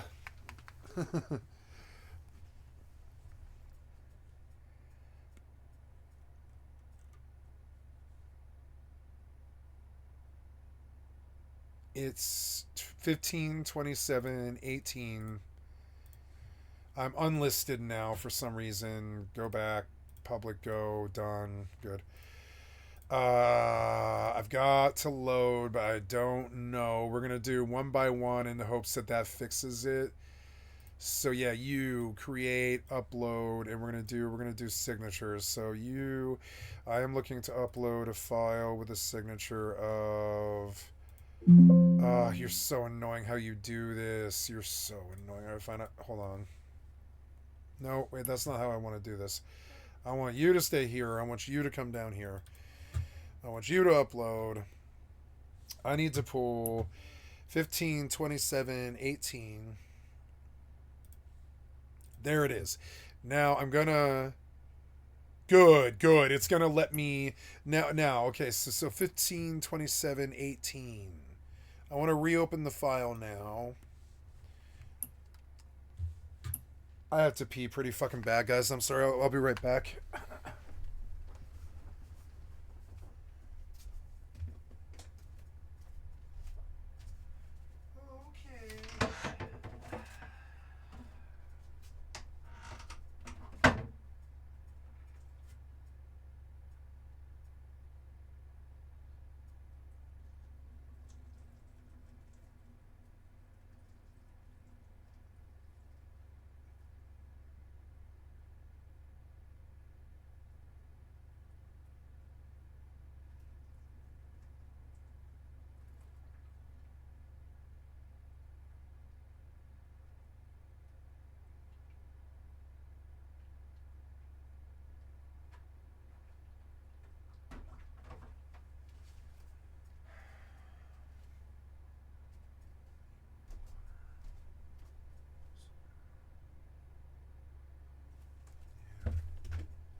Tablet's off. I didn't realize.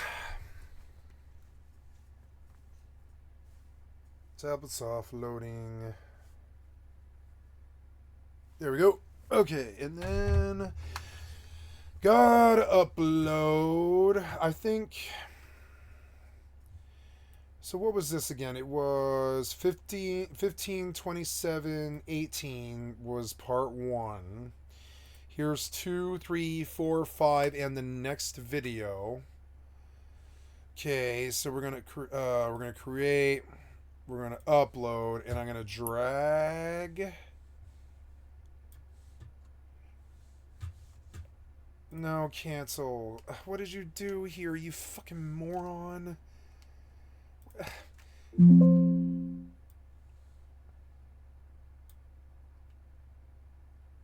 There. I got it, I think. Click on each one individually. Good. Good. Good. Good. I got my uploads back, and I didn't lose an entire day. I'm so sorry for the interruption. It's just it sucks when I go down like that. Okay, paying attention again.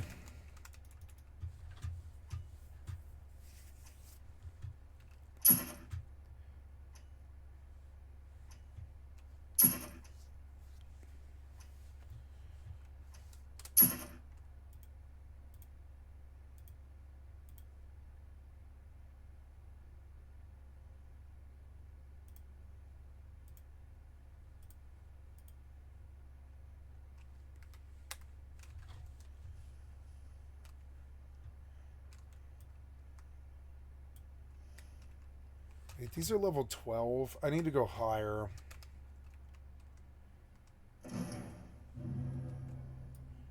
We'll go somewhere way further, like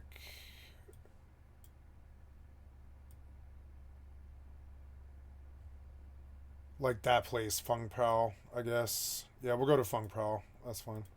So, gotta go back to the road. Is there a button that will let me... I love that you can zoom it in. It's so cool. But I need to focus on character. Path points. City, town, harbor. These are all legends and stuff. Oh, okay. Symbol sizes. I guess I could go bigger. I made them small. Yeah, make them a little bit bigger. Zoom move speed. I think, where am I now? I am right there. Yeah. So, and this is a level 20 rip, but they're only level 12, so gotta go due east. Due east.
Check my OBS. There we go. OBS. Looking for. Let's see if there's anything new.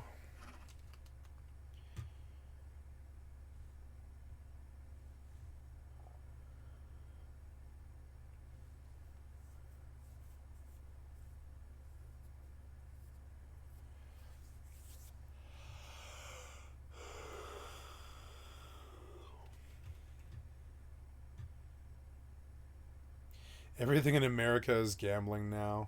Oh my god.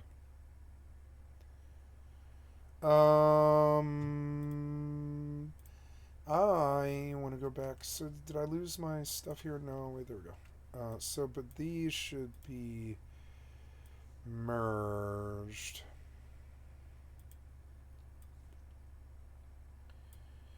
Good. Live stream, video details, live streaming, public gaming, the Queenfall, the Queenfall, English. See how much stuff I have to do just to get through over and over, doing stuff over and over and over again. They make me do stuff over and over and over again. It's so stupid. On save. Okay.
God damn it, let me do something.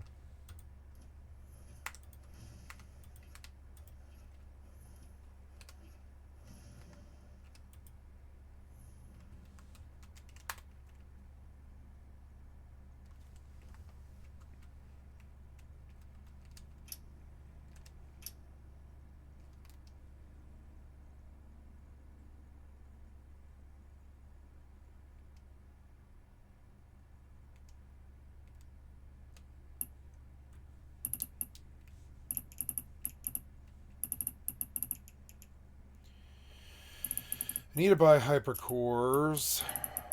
Um,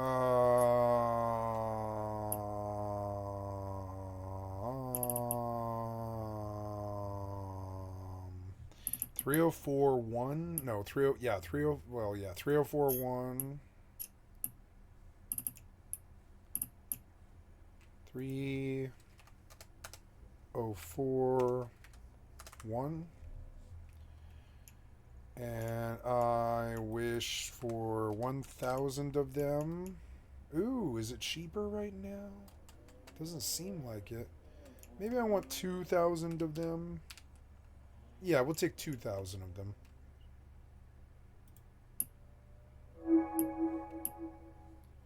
There we go. And I've got to buy order up.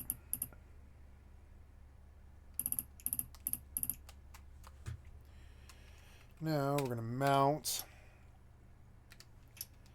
And auto run. Out there to Fung Prowl. Which I think that's the fastest way. No, I think that's the fastest way. No, wait, that's, I mean, I guess that's a river. Yeah, I guess it is a river. So that is actually the fastest way, yeah. So, go. This is a 3.5 minute transition.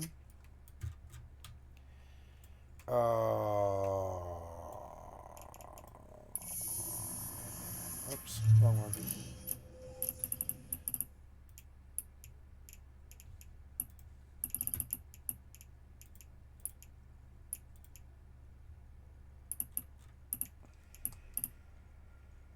Okay, so how's money going? We're at 1572 and we're about to buy another ship now.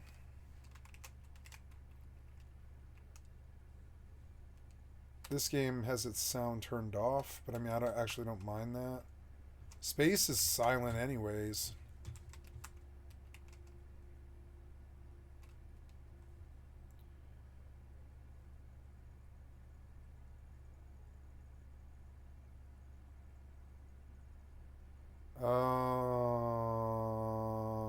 I wish to purchase a ship. Oh, I have a ship sitting there. Oops. So I want you to go to work. Auto mining. Ice.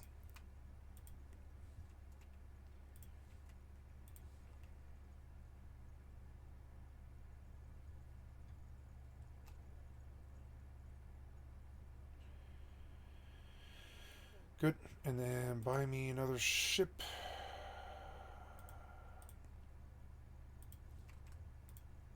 Medium. Mineral, Vanguard, High Preset. Add the shopping list. Confirm order. Are they getting cheaper?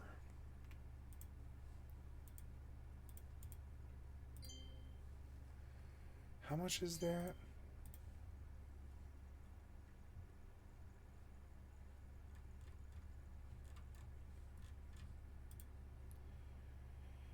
They are getting cheaper. They're getting cheaper because I'm buying them. Look, I'm going to, like, they're even giving me cheaper prices, which just makes it easier for me to reach them. Awesome.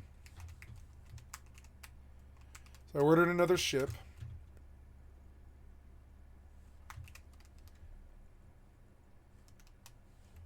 Let's go. Okay, I can go on about my business. Everything's in order. It's good. Even the uploads and everything. Why aren't Democrats doing anything? Because we don't do anything. I mean, you didn't figure that out? Look at Joe. He didn't do anything.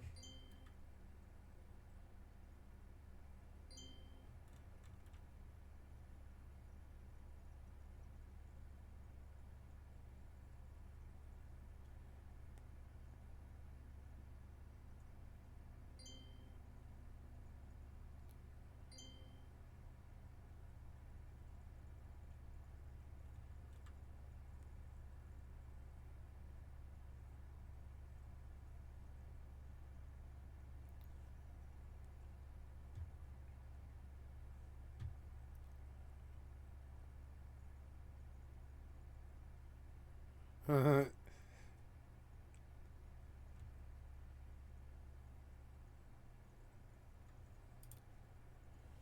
Musk is cooing the government right now. Or he has Thank you, Owen's Fireside Chat. committed a coup. Elon Musk is cooing the government right now. Or he has committed a coup on the government. Let me explain how this happened. Congress has the power of the purse, as they call it, right? Congress has the right to decide what funds are allocated and to whom, and which agencies are created, like USAID, EPA, or any of the other regulatory agencies. That's all like created through congressional like it's legislated into existence. You have to write a law, has to pass through Congress and then through the Senate. And it has to go to the president's desk, at which point they sign it into law. It's how a bill is created. So Congress decides where the money goes, and the executive branch dispenses the money. And the executive branch is legally obligated, let me rephrase, constitutionally obligated to dispense the money. It is constitutionally mandated to uphold U.S. laws faithfully, basically. And when Congress writes a law creating an agency, that means the president must create that agency, must dispense the funds necessary. Congress assigns the money, the executive branch or the president dispenses the money. Well, Elon Musk went to the U.S. Treasury building on like February 3rd, I think, or 4th. I'm not sure. The 3rd, maybe. He went there, forced his way in with a team of 6 people, 6 programmers, physically forced people to leave. I said that he'd get the marshals down there if they didn't move out of the way, and plugged into the Treasury system that basically holds all of the information about our Social Security numbers, about our health insurance, federal contractors, and everything everywhere that all of the money has been assigned to. This place is a non-political place. These are non-partisan people. I believe the guy at the head of this office has worked there since like 1987 or something. And he was forcibly retired when Elon Musk entered the building. So Elon Musk plugs in and starts canceling contracts that the US government had made. He just stops the payments. He says that he deleted the IRS file yourself system. You know, the IRS has that thing where you can self-file on their website. He deleted that. He just deleted it. Really? According to him. Elon Musk shut down USAID, USAID. It's an acronym, I think. Anyway, that's an organization that was litigated into existence. Or I'm sorry, it was legislated into existence. Congress created USAID and funds it every year. And USAID, if you don't know, gives aid to smaller countries. And it creates a soft power because it gives us negotiating power. Smaller countries do what we say because they get aid from us. And it's less than 1% of our GDP. It's a strategic thing. It's not like a corruption thing by any stretch of the imagination. No one has ever accused USAID of being corrupt or whatever. They're just doing exactly what exactly what Congress instructs them to do. That's it. They're basically trying to spread democracy in the world. They're instructing smaller countries to do things that improve democracy. But Elon Musk just went in and shut it down. He just went in and stopped money from going into their bank account. Again, illegal. Can't do that. Shouldn't even have access. How'd he get access?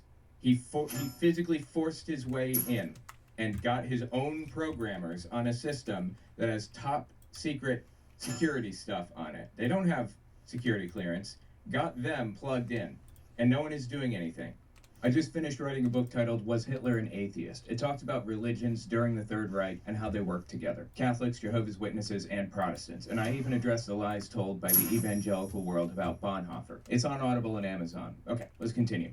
Anyway, USAID, if they aren't operating, it's going to create a power vacuum, and other countries are going to step in to control things that way, like China, for example, or Russia. It helps nobody for USAID to be shut down. Nobody, except for the United States' historical adversaries.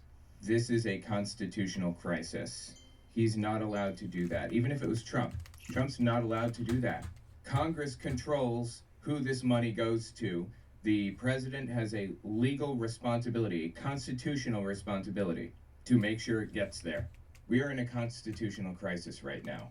The president has simply refused to do his constitutional duty, his constitutional obligation. You remember how he said we need to set the Constitution aside to whatever? That's what he's doing.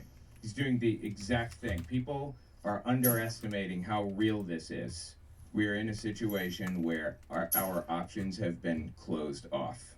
The next step, if we had any recourse, would be the Department of Justice going in and arresting Elon Musk, arresting anybody that violated the Constitution that way. And by the way, this isn't like a, you know, an up in the air thing. Just wait till like the judicial branch adjudicates or reinterprets. This is like shooting somebody in the head. There's no reinterpreting that out of the Constitution. So the Department of Justice is the ones that are supposed to do the arrest, and they said they stand behind Elon 100%. This is a coup of the U.S. government. It has been stolen from us. And congressmen are out there protesting right now at the U.S. Treasury building. This is Chuck Schumer. Elizabeth Warren, this is at the U.S. Treasury building. This is Jamie Raskin. OMG, GOP, WTF. Love that sign. Arrest Musk. This is a legal call. People are calling for this legally. This is what should be happening constitutionally. I'm not sure who this one is. Perceived wrongs have always been the excuse. And there's a swastika with blood dripping from it. That's really on point. I love that. I'm not sure which person this is. I'm not sure who that is either. But anyway, we're in a constitutional crisis, and if there is another election, then it's because Trump wants there to be an election, not because the Constitution demands it. I went looking around for like how MAGA has been reacting to this, and it is psychotic as one would assume. I thought for sure, actually, that MAGA would like stand behind law and order in this one case, honestly. Like, I know that they don't, but they literally just stole the government. Anyway, give this a read. This is on a subreddit. It's on an AI subreddit. I find it interesting to see the AI creations people do. So it's kind of people on the left and the right. So I was on this subreddit, and this person said, I didn't even vote, but getting rid of the CIA/mafia front U.S. aid is freaking crazy in a good way. What are you drinking? Where did you get that? A CIA mafia front? Who told you this? You know who told him? Elon Musk. Zero evidence. Nothing. Came out and said it. They're creating biolabs and funding them, and they're helping in human trafficking, and they're a CIA mafia front. Delusion. No, it's not delusion. It's intentional lies is what it is. Elon Musk just fabricated it out of the ether and got people whipped into a blood frenzy over it. I didn't even vote, but getting rid of the CIA mafia front US aid is crazy in a good way. They're talking about getting rid of the IRS or the Federal Reserve. WTF are you talking about? Because this person says it's not a bad joke, it's a good joke, I guess. It's a good thing to get rid of the IRS or the Federal Reserve, apparently. It's a good thing to get rid of US aid. Complete delusion. I can't believe that people... It's not even like they fell for an explanation. Elon Musk just lied. He just came out and said a lie with no evidence. Someone says, I agree with you, but don't expect a lot of support. The person says, I haven't seen any money for me from rent, grocery. Yeah, dumb it, because it's foreign aid to create soft power in the United States, which keeps the dollar as the world reserve currency. Actually, you have seen money for you. You just don't even realize it. I haven't seen any money for me from rent, groceries, or my corporate job, and I know these rich MFs are probably just grabbing power from another faction and acting like the good guys, but OC, I think he meant OP, I don't know what OC is. OC saying it's a bad joke. WTF is he talking about? It's been like 10 days and they've done more shit than I've seen in the past 4 years. Doing more shit is a bad thing. I know it doesn't seem like it, because Congress is like ground to a halt a lot of the time.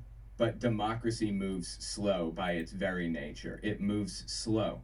because it has to go through all kinds of bureaucratic. I like hoops this to guy. make He's sure smart. That this thing isn't going to violate people's rights or hurt people or something.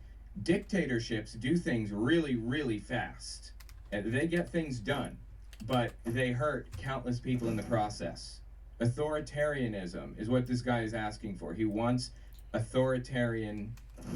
authoritarian regime because things don't move fast enough for him. And by the way, these things are bad. The things that are happening right now, they're bad. I can't believe I have to say this. This is really bad stuff. Certainly bad for somebody. Moving fast is not virtuous in its own right. Dude says the prior administration was nothing if not lethargic. The only thing they accomplished was harassing Trump. No, they accomplished a lot, actually. They did the Inflation Reduction Act. They did the CHIPS Act, bringing jobs to the United States to manufacture computer chips. That was a big deal. They got a whole bunch of stuff done to make us more energy independent. I don't know what these people are smoking, really. And then you get things like this right here on r/teenagers, the current state of 50 to 60% of the world's population. There's a meme. I looked her up and down. I said, "Girl, you're looking fine." Then she pulled out a twig and berries twice the size of mine. 50 to 60% of the world's population? You think 50 to 60% of the world's population is trans? Perceived wrongs have always been the excuse. This shit isn't happening. How many people in the US are trans? Like 1%? Maybe? I don't know. It may be 3 or 4. I have no clue. It's delusion. US aid is a mafia front that creates biolabs. Perceived wrongs have always been the excuse. Get people pissed off enough and they'll do anything. They'll do whatever it takes. My wife says it's more likely that a child will get into Harvard and then subsequently be hit by lightning than it is that a child in America will get gender-affirming surgery.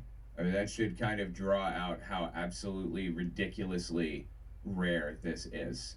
Dude thinks it's 50 to 60%. 50 to 60%. I wanted to see how the most extreme of the most extreme were reacting. This is the old r/the Donald subreddit. They were banned from Reddit like years ago for being absolute nutcases.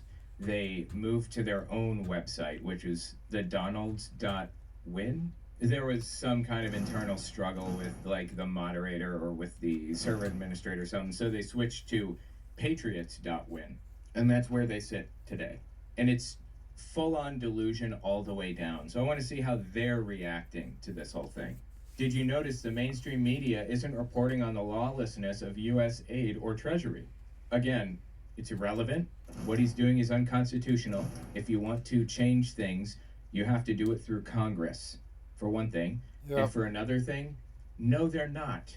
They're not lawless or whatever other nonsense, whatever other delusion is knocking around up there. The only evidence that they have is Elon Musk saying that it's true. Like, if anybody said that something was true, Hillary Clinton, if Hillary Clinton told me that something was true, I would need supporting evidence. This person says, annoy your local media. They all have some type of story tip reporting.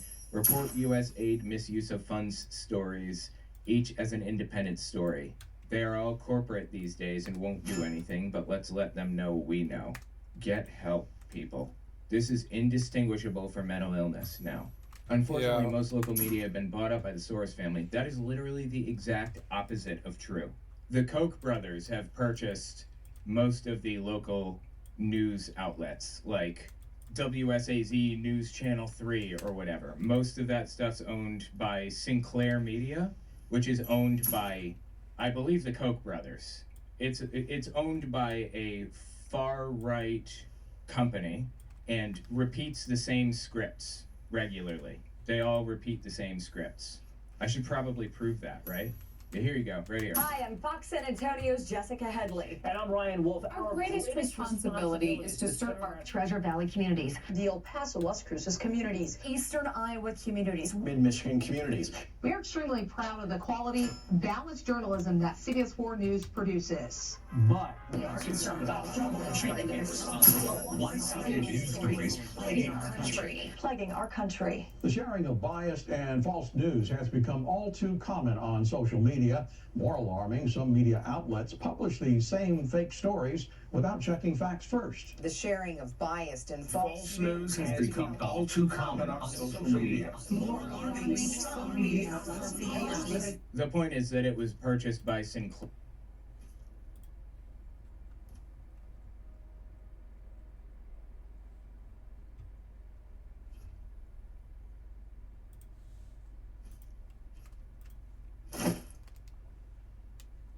Really?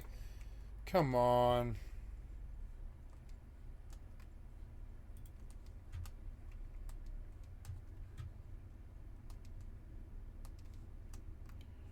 What just happened here? Was it PvP or did just something like pop aggro me or what?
Hi, I'm Fox San Antonio's Jessica Headley. And I'm Ryan Wolf. Our greatest responsibility is to serve our Treasure Valley communities, the El Paso Las Cruces communities, Eastern Iowa communities, Mid-Michigan communities. We are extremely proud of the quality, balanced journalism that CBS 4 News produces. But we are concerned about trying to be responsible one-sided news stories plaguing our country. Plaguing our country. The sharing of biased and false news has become all too common on social media. More alarming, some media outlets publish the same fake stories without checking facts first. The sharing of biased and false news has become all too common on social media. This is one of the more amazing things I've ever seen. I'm going to send this to my mother.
This is one of the more surreal things I've ever seen.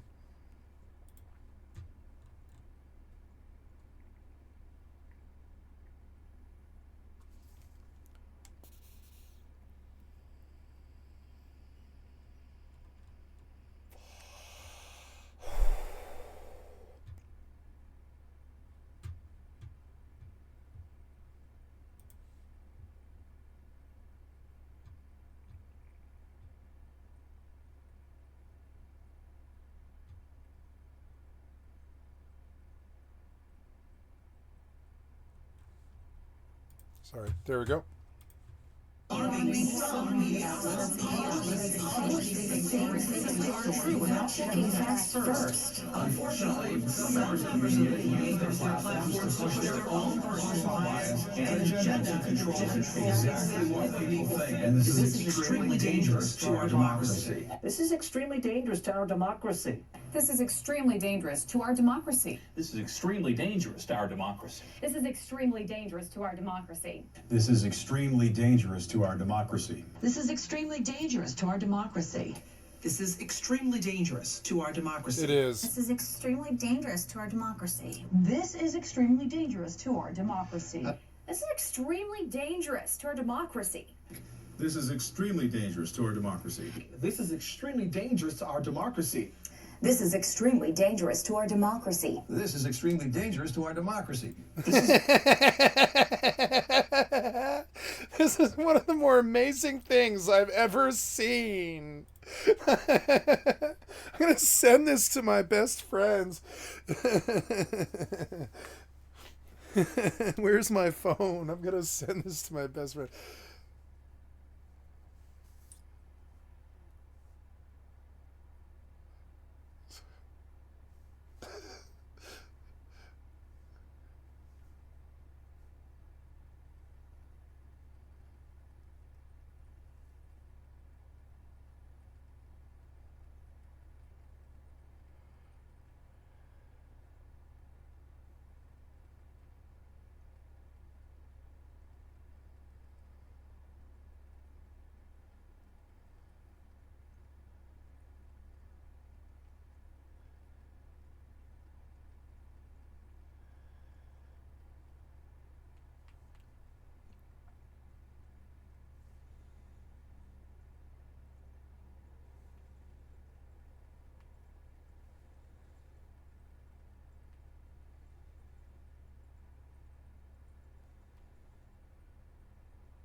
Let's share this with my friends.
Hi, I'm Fox San Antonio's Jessica Headley. And I'm Ryan Wolf. Our greatest responsibility is to serve our Treasure Valley communities, the El Paso, Las Cruces communities, Eastern Iowa communities, Mid-Michigan communities. We are extremely proud of the quality, balanced journalism that CBS 4 News produces. But we are concerned about